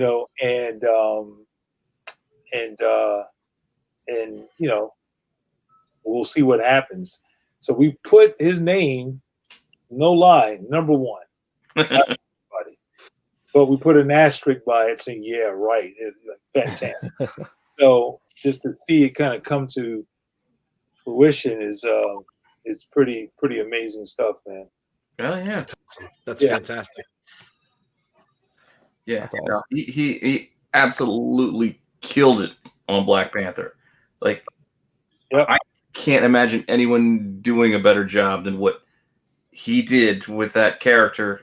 It was perfect. Like, I don't know. I could still watch it any day. I mean, again, I don't have the 52 to make that my pick. I got my shirt. I got my glass.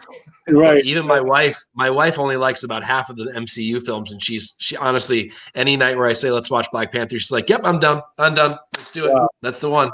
Wow. She'll watch that any day. I mean, it's just, and she's not really a fangirl or anything. But just as a movie, just a film to enjoy, she's all about that one. And it was, I think every piece of it's perfect. The casting, especially, it's perfect. Outside of that, with Fruitvale Station and Creed, like he knows his business. Yeah. He knows his business. Yep. And that's the thing. It's not like he's been doing this for decades. It's like he's Fruitvale Station, Creed. Yeah. And He's a young Yeah. guy. But yeah, it's not, you know, and my God, the film that he's about to produce, or not about to, but it's already done. I don't know if you guys saw the trailer for it, based on the Black Panther. Speaking I of, saw. Actually, I think I was following David Walker, and he tweeted out, "Finally, someone's made this movie." And I was like, "What movie?" And I went and watched the trailer. I was like, "I didn't know this story, but I want to watch this movie now." yeah, the story of that is pretty amazing. Is basically a sleeper agent within the Black Panther Party. It actually happened. So that's like, so it's just like, man, it's some deep stuff. So you're talking about a whole nother layer of, you know, just this whole diaspora of just, you know, struggles for our society as a country, and how things are viewed, different layers of our struggle, and you know, those types of things. So yeah, it's, you know, and we're playing around with some of those dynamics as well within our story. So yeah, I look forward to seeing that. Yeah, Coogler is just he's got his hands on the pulse. He's I'm very confident in what he's doing. He assured us that he wanted to get close to the graphic novel or the series, which that's very reassuring. You know, he could have said, "Hey, we're thinking about, you know, changing a few things." You hear that, and it's like, "Oh my God!" But even if he says that, I think he wouldn't say it without some really, really good reasons from talking. You know, that's cool. Yeah. Absolutely. All right, Peter, what you got for your Pete, third I think book? it's actually you, Pete. Oh, that's right. All right. You're like, oh, we're playing a game. I forgot. I forgot. Again, We could talk all day. I was gonna go with this one just because I just love this cover. I just love That's so good. that's pretty awesome. And that's when Black Panther goes into space or whatever. Like, yeah, which is an odd storyline, but it's still kind of cool. Mm. I was gonna go with that, but I wanted to get a DC character in here, and I also didn't realize that I actually did pick 2 females and only 1 male. But I wanted to go with Vixen because I love this J.G. cover that he did with Vixen with the line. It's just, I think this is like a 1 in 4 or 1 in 5. It's like a low incentive, but it wasn't an incentive. But I just love this cover, and I don't know, I dig it. Awesome. It's very Lion King-esque, but I don't know. It's cool. Speaking of, That's beautiful. I heard that they reached out to her for playing that character. You know, she's a little, unfortunately, you know, ageism is a thing, right? So but she has that. I think they modeled her after Holly when she got the short hair. Yeah, I could see it in this picture. Like I can see it with the short hair. Absolutely. Did you ever see that Legend show? And it was the character. Yeah. Did you see her the cover by Joshua Williams? Not Joshua Williams. Joshua the Middleton one. Middleton. Yeah, I have one of those around here somewhere too.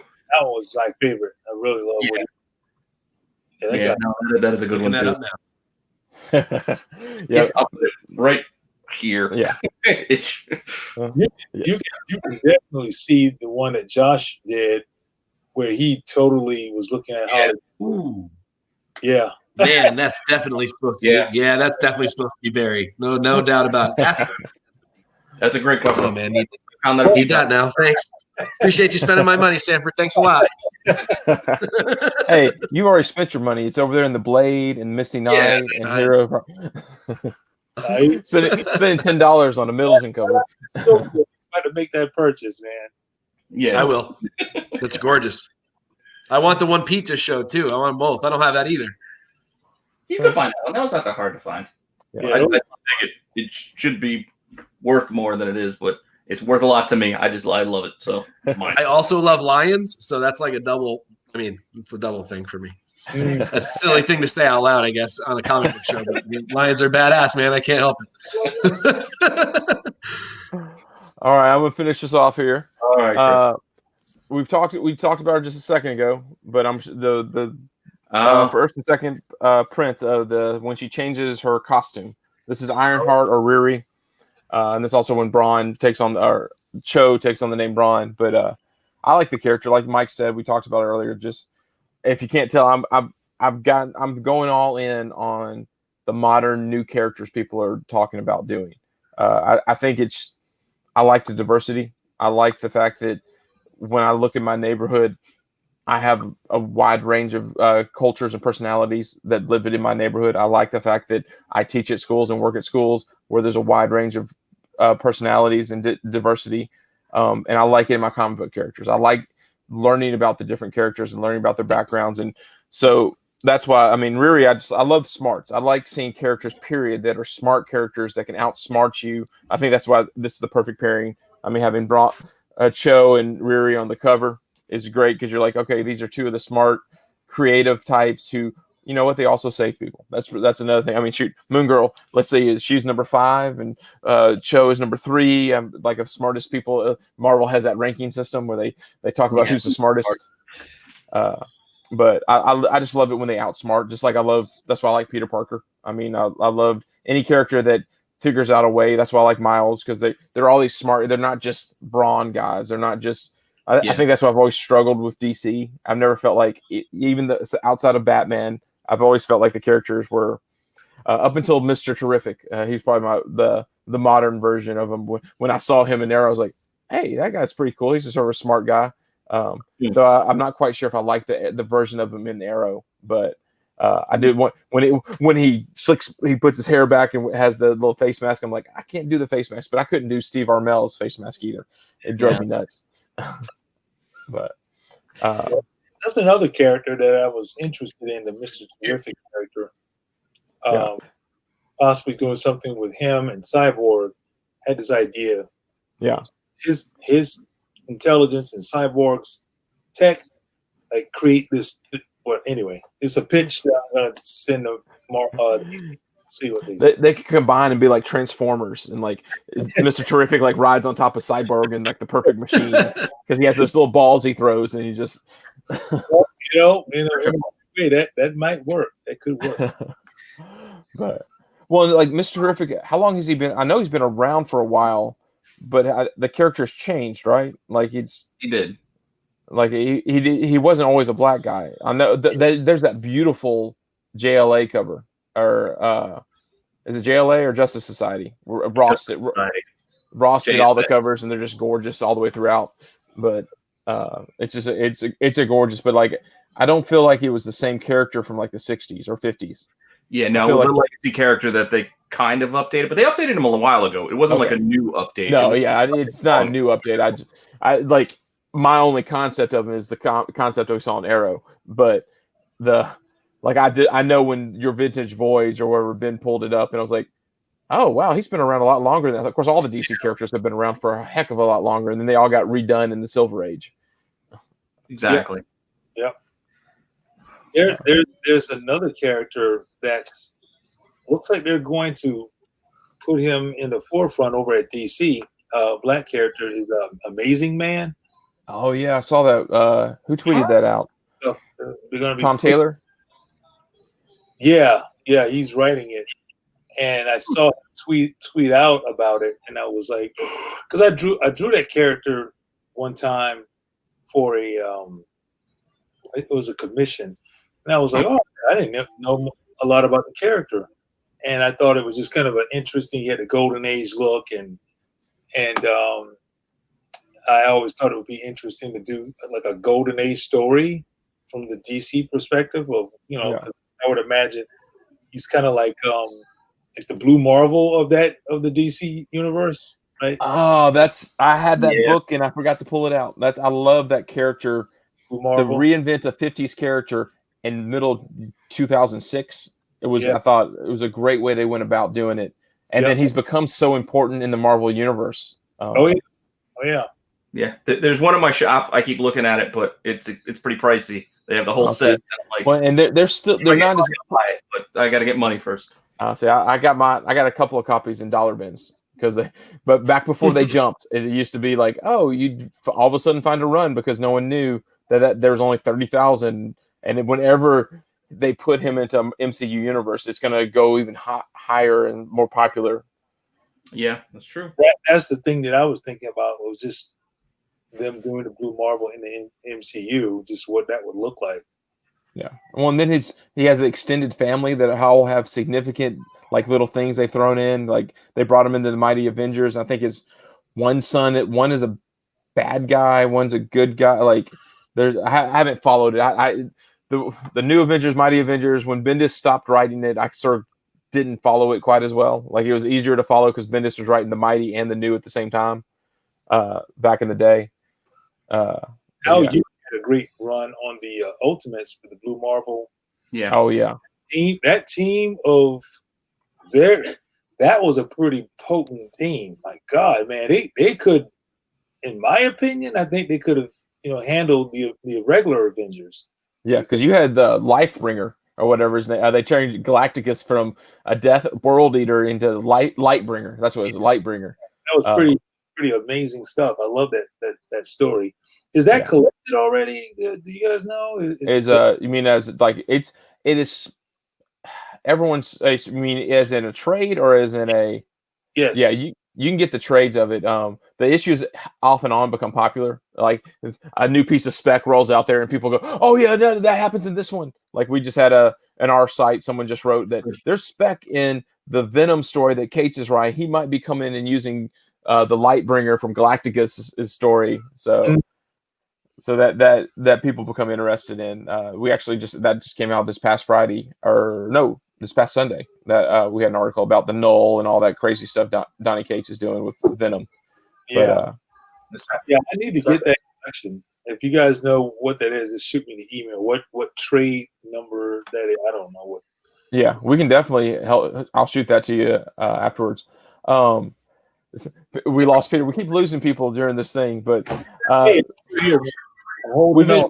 we've been talking about some of your books, and one of the things that Peter noticed and he pulled up is you did a lot of like sort of cool connecting covers. So we're going to go through and look at some of your books and just if you have stories that you want to tell us, you can. If you just want to say, "Hey, I was thinking this," we kept you long enough, but we want to look at some of your stuff because some of this stuff is just here for an enticement. I'm going to virtually hand you my copy of Luke Cage. Here you go. Here it is. Now it might be a magnet by the time you get it. Get it? It's now on your spinner rack. There you go. What would be crazy if See, it's gone. Sanford. There you go. Oh man, and you just look at. Oh my God. Save it for later. We'll save it. Well, and the nice thing, Peter's smooth enough. He will transition the comic moving over into your hands. No, yeah. All right, so I put together awkward transition one. Here we go. I put together some of your stuff that kind of caught my eye and just look at it real quick. So we talked about your Power Man and Iron Fist run, but apart from just like the awesome cover, like just the interiors that you did as well, like just the like the panels, the storytelling. Like I appreciate artists who can do interiors and not just do pinups. Like just on the cover, like I love covers. Obviously, I'm a collector, but the interiors too, like being able to tell a story just by looking at the images. Even if you can't read the words, you can see what's going on. Like I personally appreciate that. So I wanted to kind of throw a little bit of an example of that in here. Thanks. Well, it's a fight scene. It's not like over the top, like guys getting their heads ripped off. You can follow what's going on. That was actually the next scene. It was Mortal Kombat where he just pulled a spine out of the back, and you just missed that. He just collapses on the ground like potatoes or something. Yeah, but this was a good run. Chris had reminded me of the Sweet Christmas cover, which I completely forgot about. I think it was somewhere in there. I'm like, so I'll put it in here, but I forgot to get it. That's probably my favorite one of that entire. When you just mainly because we're watching the show and you find out that's his catchphrase or whatever. And I think it was an annual maybe that you did that on, or a Christmas special. Yeah, it was an annual. Yeah. So a kind of a cool story with the actual cover there. Danny Rand was my, at the time, 11-year-old. No, 10-year-old, 8, maybe even 9-year-old. And Luke Cage was my 15-year-old. That's really cool. So Do you use them for models for a lot of your, like, just the hold those poses, or that just happened to be, you know what, I just want to slip you guys into the story with the, like, this comic because I'm so happy to be doing my hero from my childhood. Yeah, it was literally, hey, come here, I need an idea. They were like, okay, and I'm like, hey, strike a pose. And my youngest son, he just came from soccer practice, so he was already jacked up. He was like, needing his energy. And my oldest, he's too cool for school, so he does the whole arm folding thing. So like that's straight. That once you said that, I'm like, those are all the middle schoolers I see. Yeah, they just strike that pose, and then I can see a younger elementary kid getting excited and trying to shake his fist at you. Yeah, it was right at you. Yep. So that's where it came from, and I post on social media when this came out, the pictures side by side, and people were like, "Oh my god!" Like all the mothers out there tweeting it and stuff, because that. I'm like, hey, if you guys like this, then get your kid the book. Did it work? It worked a little. Then after this one, I can't even remember what I went with next. Oh, these connecting covers, because again, like Chris had mentioned, you did some connecting covers, and these were, I think, incentives. Yep. For these Luke Cages, and yeah, I was always a big fan of the connecting covers. Like, I don't know, it was my collecting in the the early '90s, just putting things together. Like it building a bigger image. It's always something that kind of captured my excitement, even today. Yeah, my whole take on that was inspiration from Luke Cage #1, the one that Mike is going to be sending me tomorrow. Mail. But yeah, that's where the inspiration came from for the whole layout of the cover, the color scheme, and everything. Yeah, I like it. So when you do one of these connecting covers, is this just like one big piece of paper, or is it a smaller scale and then you just keep adding to it? Like, just from the standpoint of thinking through a comic and how it, because I know they're always bigger, but like, yeah, no, it's all put together 11 by 17, sheets side by side to make one full image. Okay. So you already have it in your head going, okay, because I know a lot of connecting, they're just little slivers that you have roll over to where it's a good cover without the extra piece. Right. You just, yeah. Okay. And I try hard to, put something in each. I'm pointing, like you guys can see me pointing at this thing, but something. Each image has some focal point. Yeah. Mm-hmm. Right. And then just to kind of help it stand alone. Yeah, and everything kind of grows out, and you get a couple threads that kind of bleed into the next image that you can kind of carry through. Yeah, that's the other. It's kind of like this fine line of creating a focal point and enough information for it to mix, for you to get the point that is connecting, right? Because some folks they'll buy the first issue and not even realize the way that it's drawn, that there's more to it. More to come. Yeah. Yeah. Well, like. And then that's the middle issue is the one that I'm like, okay, it's obviously a connecting cover, but the two on the both sides, I'm like, I could do it. Oh wait, okay, but like you have the elbow in the first one, but that last issue, well, by then you've already collected them all. Like it's hard to see outside that knuckle that necessarily. But no, I like connecting covers, especially when they're subtle. Like I don't like the ones that are like, okay, it's his fist is going through and it stops awkwardly in the middle of nothing, and you're like, what just happened? Yeah, but I imagine that's hard to do as an artist to like think through that 3 separate 11 by 17 pieces. Going, where's the trade dress going to be? Where's the number going to be? Where's the barcode going to be? And also, where's it going to connect in the right particular spot? 3. I got 5 pieces coming for you later. Ooh, yes, let's do that. Out of my mouth, man. I was like, 3 ain't nothing, man. Yeah, 3. What did I go with next? Oh. This I don't even think is a cover. I think it's just a piece of art, but I thought it was gorgeous. So I was looking at your Instagram, and I was like, oh, I can find this. Yeah, I know. I made a print from that. And oddly enough, I think it is used for something Black Panther somewhere. It was in some Black Panther yearbook or something like that. But yeah, it was just a piece, and they reached out. So, well, if you have this, I don't know if you don't. I don't know if you have the connecting Black Panther covers in here. Speaking of, Yeah. Yeah. I picked issue 3 to start with, but yes, there is the whole broader scope of these. Yeah, I found these because, again, I love art and I love connecting. Hey, man, you're doing good. Man, that's good. God. Homework. But yeah, this right here was and I think they're pretty hard to get. the one that I always see is the flag. The one with the flag I've seen 2 or 3 different times. Yeah. But the rest of them, because these were like, I don't think it was realized until you got done with them that these are all connecting, because this is 4 issues. Yeah. Yeah, this one's 4. Yeah, it's issues 1 through 4 of the Ta-Nehisi first run. Mm-hmm. Yeah, they're up there. You know what's really funny is I'm looking at all this stuff. I'm wondering, do I have any copies of these books? This is kind of depressing, and to be honest with you, I'm like, man, I don't have. Man, I don't even have these. But you do have the Nas hip hop variant, so you're good. Yeah, well, yeah. It's not mine though. I need some stuff that I did actually. Yeah. I've heard that. I've heard artists say that before. Like they don't get the comp that they thought they were going to get when they do a cover sometimes, and you're like, oh, I probably should have requested that when I was doing my contract or whatever.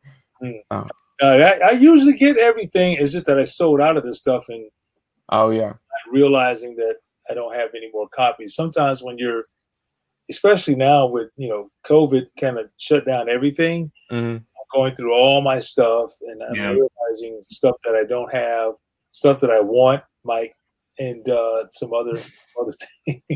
Did you? I like that subtle name. It wasn't like, it was Mike. Oh, I heard it. Oh, what did I get for you next? Oh, I won't. This hip hop. I know you did another one, but this one stuck out to me. So I went this one. Something. The other one is okay too, but this it's got a little price tag on it as well. So yeah, cool story with doing this cover. I got a chance to meet De La Soul. They reached out to me and became friends with Pasanus Plug One, my pseudo twin, bald headed brother with beards, and hey, nothing wrong with that. Yeah, he's really cool. He's a real, yeah, there's nothing wrong with that, right? But yeah, he's a really cool guy, and yeah, he's a fan of comics as well. So that kind of really helped to build a friendship. Nice. Yeah, I'm partial X-Men, so that's why I went with this one. You can't go wrong with Old Man Logan and Jean Grey and Storm. Right. Oh man. And I wanted to do a more mohawky shot of her, but it was a cross between, I think, the one that Humberto designed and, well, the one that he designed. I wanted to do more of a mohawk, so I cheated. I did kind of a half and half. I gave more body. Yeah, I can see it. It's got she almost has like a fuller, exaggerated kind of Gambit kind of look to her there. Yeah. Yeah, it's a little bit of a shape up going on over here. You see that? More hair. That's cool. That was kind of the popular look right around that time too. Yeah. Yeah, it was. What did I see? I can't even remember what I put in here next. Oh, I hit some DC books. Oh yeah. Oh, cool. So I got a Doom Patrol and a Far Sector. Yep. Gerard Way reached out to me to do the Doom Patrol cover. So you want to hear a cool story? Try not to be long-winded with this one, but I got time. Well, you're gonna have to do some serious editing on this thing, man. This thing is going for a minute. I met him through Shelley Bond at a DC dinner, right? But before she introduced us, we were kind of waiting outside of the restaurant, waiting for her to come meet us. So I didn't know who he was. And, you know, he had on like a green army jacket, long hair. Mm. I'm looking at the guy thinking he was about to ask for change or something. I'm like, so I'm like, okay. And he introduces himself, and I'm like, oh, okay, cool. Still didn't. So Shelly introduces us when she comes, and she said, hey, he's going to be joining us. And in my head, I'm like, really? This guy? You know, he looks like he should be at the shelter down the street or whatever. So, little did you know he was the lead singer of a popular rock band for 5 years and then wrote Umbrella Academy. So I'm trying to get there, man. Oh, sorry. I ruined the story. I jumped ahead. So we exchange information and everything. And I really love to work with you. I got this new project I'm working on. We're going to reimagine Doom Patrol, right? And I'm like, really? They're letting you write comics? So I'm still, in my head, I'm just kind of like, okay. So fast forward, he gives me his card, and I give him my card, and I see on his card that he has like Twitter, Instagram, that kind of thing. So, oh, cool. Let me just kind of look him up. Yeah. So I look him up on Twitter, and I see the name, and then I see his followers. 4.5 million followers. I'm like, what? What is this guy do? 4.5 million. So I email him really quick or tweet at him, hey, you know, this is Sanford. And like, no lie, like maybe an hour later, my Twitter is blowing up. And all these people following, hey, he is really good. Hey, I like his work too. Hey, you got a new follower here. And I'm like, what is going on? He tells folks about my work. So now I'm really like, I'm still lost. Like, what does this guy have minions that he controls, whatever? So again, I go back to his Twitter and I look at the Twitter again. I'm like, so I kind of scroll down and then I see the albums and I see videos and I'm like, wait a minute, is that the same guy that? And I'm like, oh my God. So now, so I email him and I'm like, dude, you would not believe what I thought. I'm going to tell you what I thought. But hey, I'm glad that you like my work. I'm glad that you're a fan. I'm actually a fan of your work. No, I know what it is. Now I connected the dots. I'm slow sometimes, but yeah, he's a very cool, unassuming guy. Long story short, that's how I ended up doing the first issue variant cover for them. He had me set to draw the whole series, but hey, Yeah, that's a great. I love both those, and then the Far Sector is just such a cool Green Lantern idea. Like it's a murder. I've read like the first issue. It's like a mystery. It's a crime, like something. It's not quite, but like there's been a bunch of really good covers. I love this one. I remember looking it up for. I do an article like new comics coming out, and this was one that I looked. I was like, does anything happen? Because I love the cover. Can I feature the cover? Or does it actually fall to Mike, who does Cover Fire, where he doesn't have to have a reason for using his articles? He just has to like them. So, yeah. But probably there was a sexy girl cover that he wanted to use instead. So it was a Halle Berry cover. Oh, come on, man. Whoa there. But yeah, that cover. Yeah, that was the last thing that I did. It's funny, you got the first thing that I did with Young Animal and the last thing that I did. I'll try to get the gamut for you. There you go. I also went a little backwards with my next little bit of DC that I grabbed for you. where the Young Justice is kind of recent, but then this Wonder Girl is from way back, right? Yeah, that was my first work at DC. One of the first things. They put me on this series, man. Boy, I learned a lot on that one. That's for sure. I cut my good overall experience. But yeah, that cover was a lot of fun too. I had a lot of fun on that series. Now that I think about it, it's always one of those things where hindsight 2020 type thing, where like, man, I wish I could do this stuff that I know now if I knew it back then. Hey, that's what makes it so special, is to you're learning and growing as you go. Yeah, exactly. What was your first thing that you started in? Like, if Wonder Girl it, or was there something before that? I think it was the DC, Johnny DC. Remember they used to do that stuff, the animated. It was all based on the Justice League cartoons and. Oh, okay.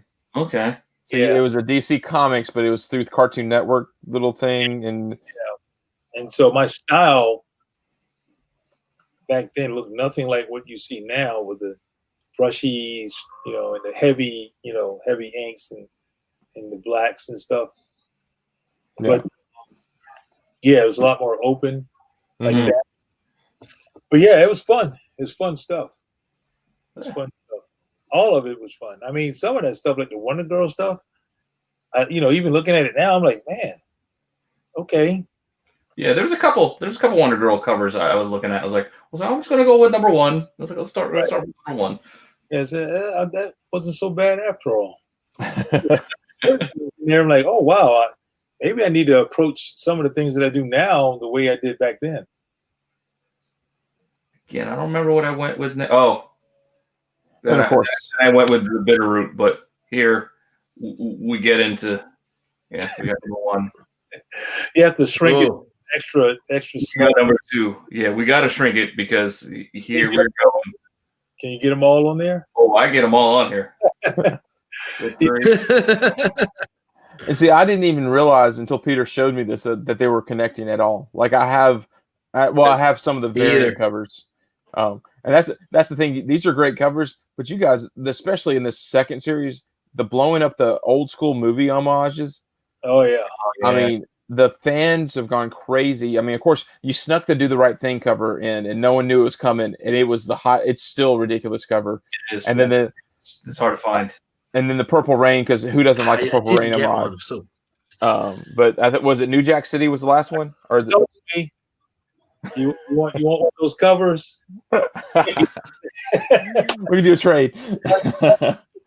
You mean these? Let's see here. I don't know if I. Oh my gosh, got a big treasure chest here of. Let's see. So I have this one.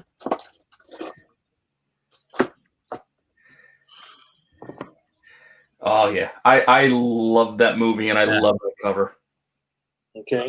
I love the poster. I love every homage to it. And then, of course, can you get the Snake Eyes one? That's like the hardest one to get. It is the hardest. I don't have one. I'd love to have one, but I love Prince. I'm a big Prince fan. Oh, the Snake Eyes. Oh yeah. This one. Is that what is that movie? Is that Sugar Hill? No. This is Boys in the Hood. Boys in the Hood. Okay. Sorry, the old school made me think of the Sugar Hill Gang or whatever that. Yeah. Nothing like that. Yeah. This one's extremely hard to get. Yeah. That came out right after Do the Right Thing, didn't it? Mm-hmm. Yeah.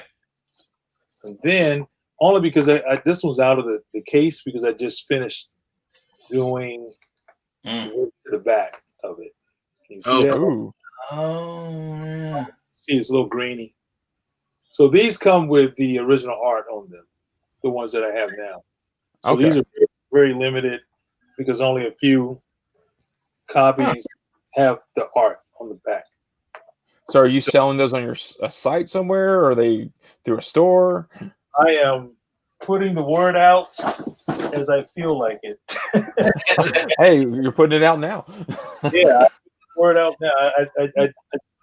If I was to put the word out if I created a store, then that would be a 24/7 job. So Yes. I You just don't can't have be. time to do that.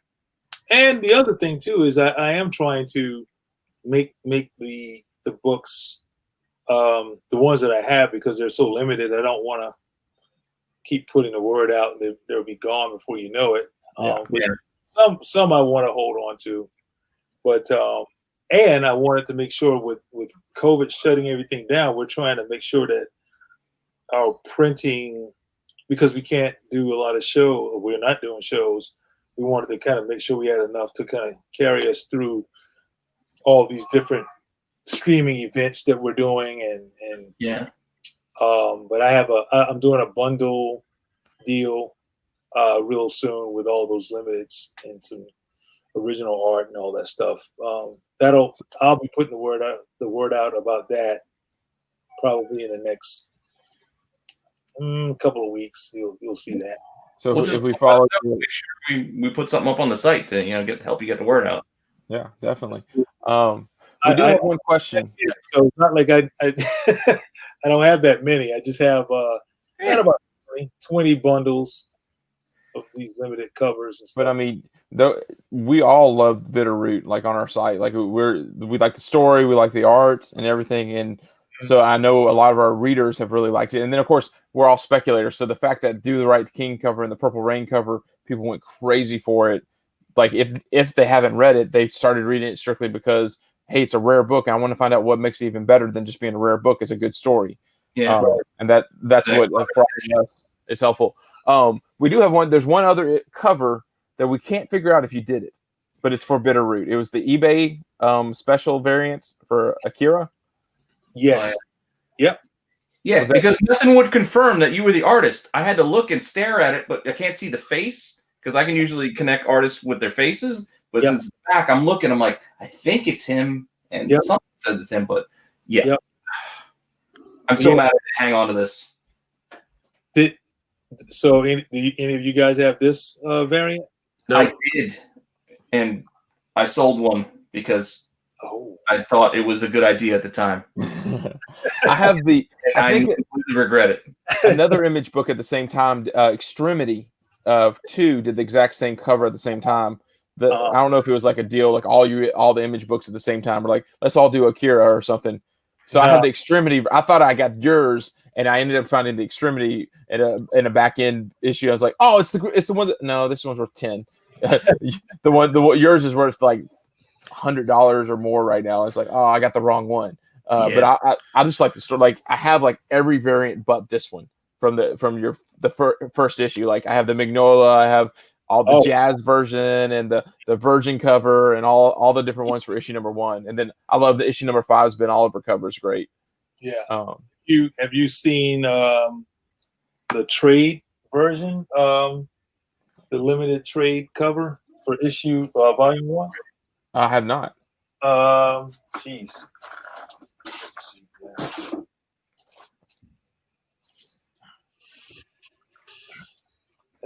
Oh, hold on a second. Let him look. Ooh, I have not seen that.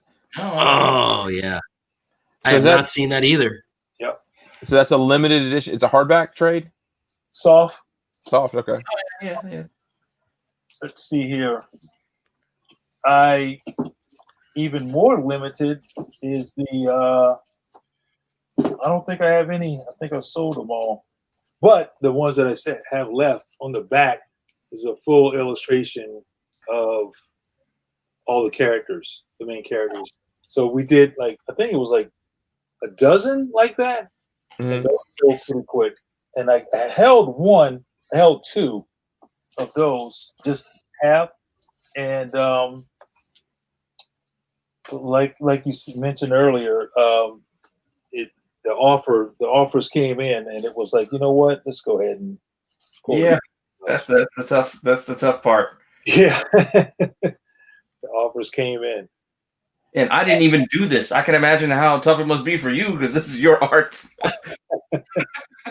But yeah, I mean, truth be told, I'm trying to be what's the word, judicious with it, where I'm selling, and I have a few that I keep just I got a handful of those Akiras just to have, Yeah. you know, that kind of thing. Well, shoot, I mean, and it's one. Akira is one of those weird books and animes that people just, if you know about it, you just want to collect it. You just want to have it, and then all the homage covers that come out, all of them are in demand. Right. Have you seen this one? I'm showing off all the. I love the. Is that Toro? Yeah.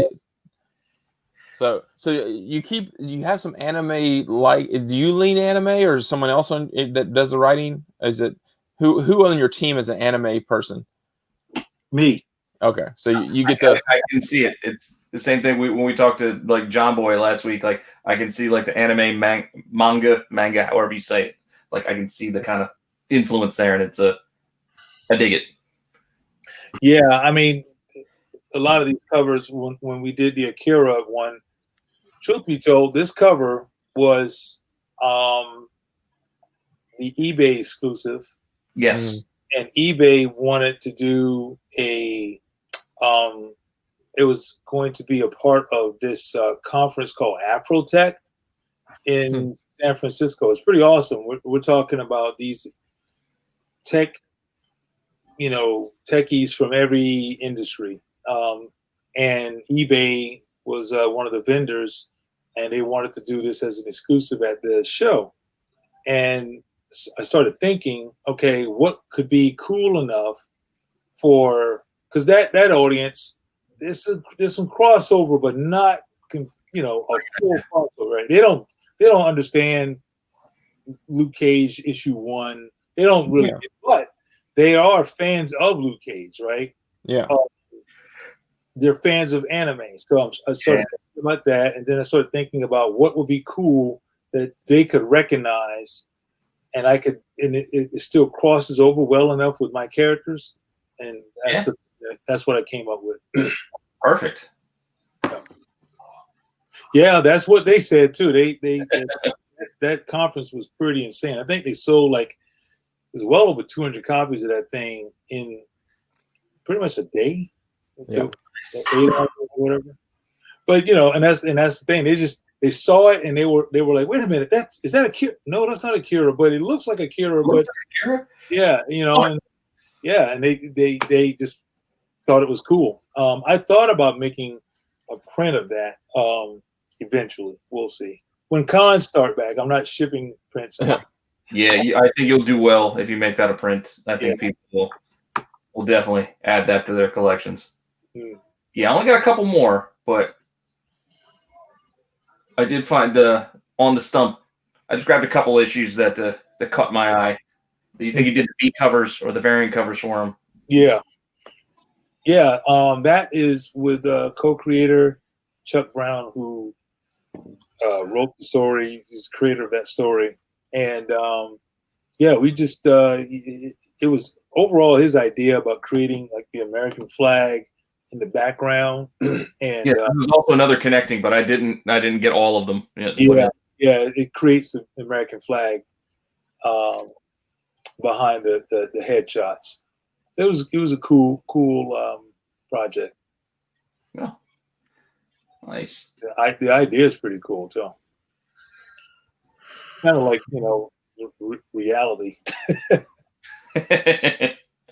Fighting political fights. Rotten Apple. Truth be told, this book right here, that was a one shot that we did. Me and Chuck Brown.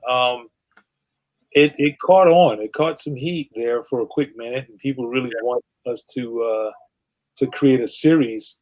And truth be told, this little thing known as Power Man Iron Fist came along and took that away. We thought about circling back and doing another story. I actually have a story that's pretty much it's roughed out, and all I have to do is just start penciling and inking it. It's pretty much all there. So I might do it after we finish the next arc of Bitter Roots. We'll see. Yeah. Do you ink all your own stuff? Yeah. Yeah. I do. This is kind of the beginning of me doing all of that. When I started working on this series or this story. Yeah, because again, I was on your Instagram and I was looking. I saw you're inking like some of your. I think it was like an Outsiders cover, like Outsiders 17 or something. And I think you had a little video for. I was like, oh, so you're inking your own work. Like that's kind of cool. Like the beginning to end. Like it's. Yeah, you'll find that a lot more with a lot of artists that in my school, if you will. Yeah. I'm definitely influenced by the Paul Popes and the Dan Panoceans, if you know those guys. Yeah. All that. I love Slots. Slots was a great little mini. Yeah. Yeah, my favorite Moon Girl cover is the Pope one. Moon Girl number 3. Yeah. I need Paul Pope. It's gorgeous. It's a pricey one, but it's a great one. Find. Okay, I'll check that out.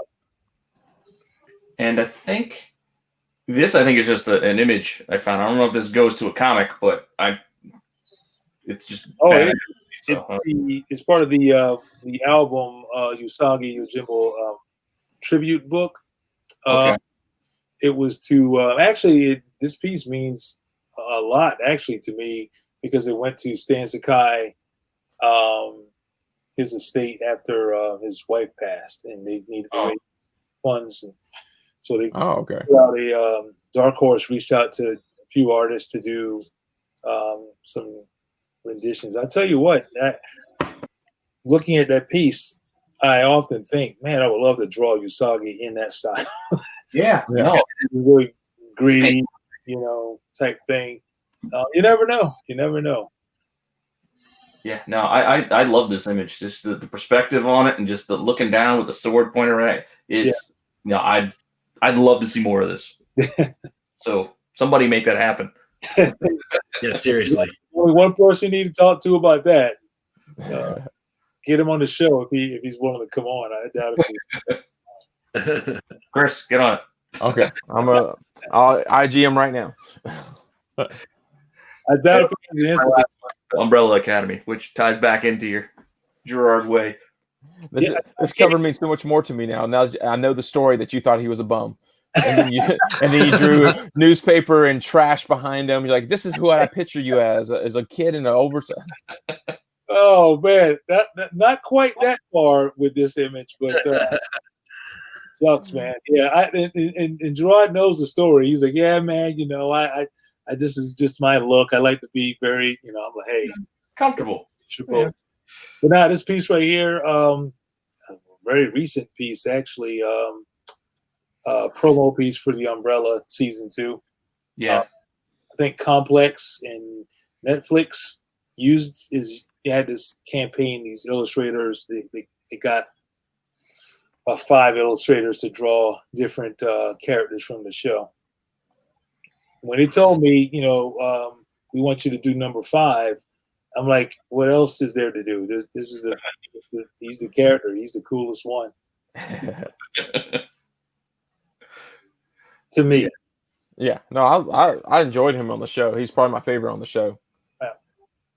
Yeah, I think that was the last one that I had. Yeah, so and now here I just put some info so people can find you. So I got your Twitter here and your Instagram. Awesome. Again, I was looking. There's a lot of cool stuff on there, so yeah, people follow.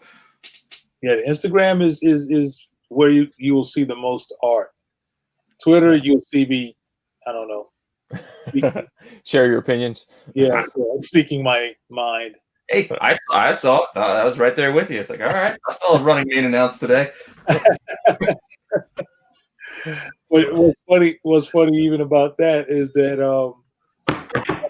just knowing my aunt, like I posted something about my aunts getting ready for the big, because they just, I mean, oh yeah, they're so fired up right now.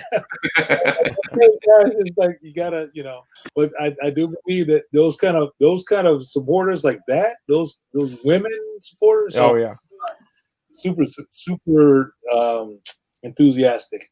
Yeah, that's what we need. We need some enthusiasm. Yeah, we definitely do. Do. Sanford, thank you so much for joining us. Once again, we're Comic Book Invest. This is 3 Comic Money. Check out his Instagram, guys. It's awesome to see his art. Especially, I'm going to be checking it out every day now. It's just to see when you're going to drop. Hey, I'm going to have this bundle available, and see if I can be one of this. Yeah.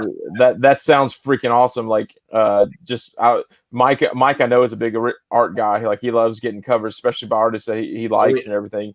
Okay. So, but you piqued my interest. I'm gonna have to follow you on Instagram to see when those drop. Maybe you'll throw out a little, hey, it might be coming in the next 3 days or something like that. But okay, Yeah, we get. we'll make it work, Mike. We'll make it work. Yeah. Thank you, really, though, so much for your time. You really spent a lot of time with us tonight. We really appreciate it. Oh, thank you, man. Please, by all means, edit this thing down. So, Yeah, I'll do my best to trim it down, but it was fun. I still think people are gonna just love watching some of the It's good stuff, man. It's hard to trim out good stuff. Everyone likes the 10-minute bathroom break. That's like the best part of the show. I'll take out. I was singing. You guys weren't there. I had a conversation with your son. He came in. We talked for a little bit. And I also believe you on that. I think especially younger people come in and be like, "Who are you guys? What do you want?" But yeah, thank you once again. This is 3 Comic Money, CBSI. Thank you, everybody.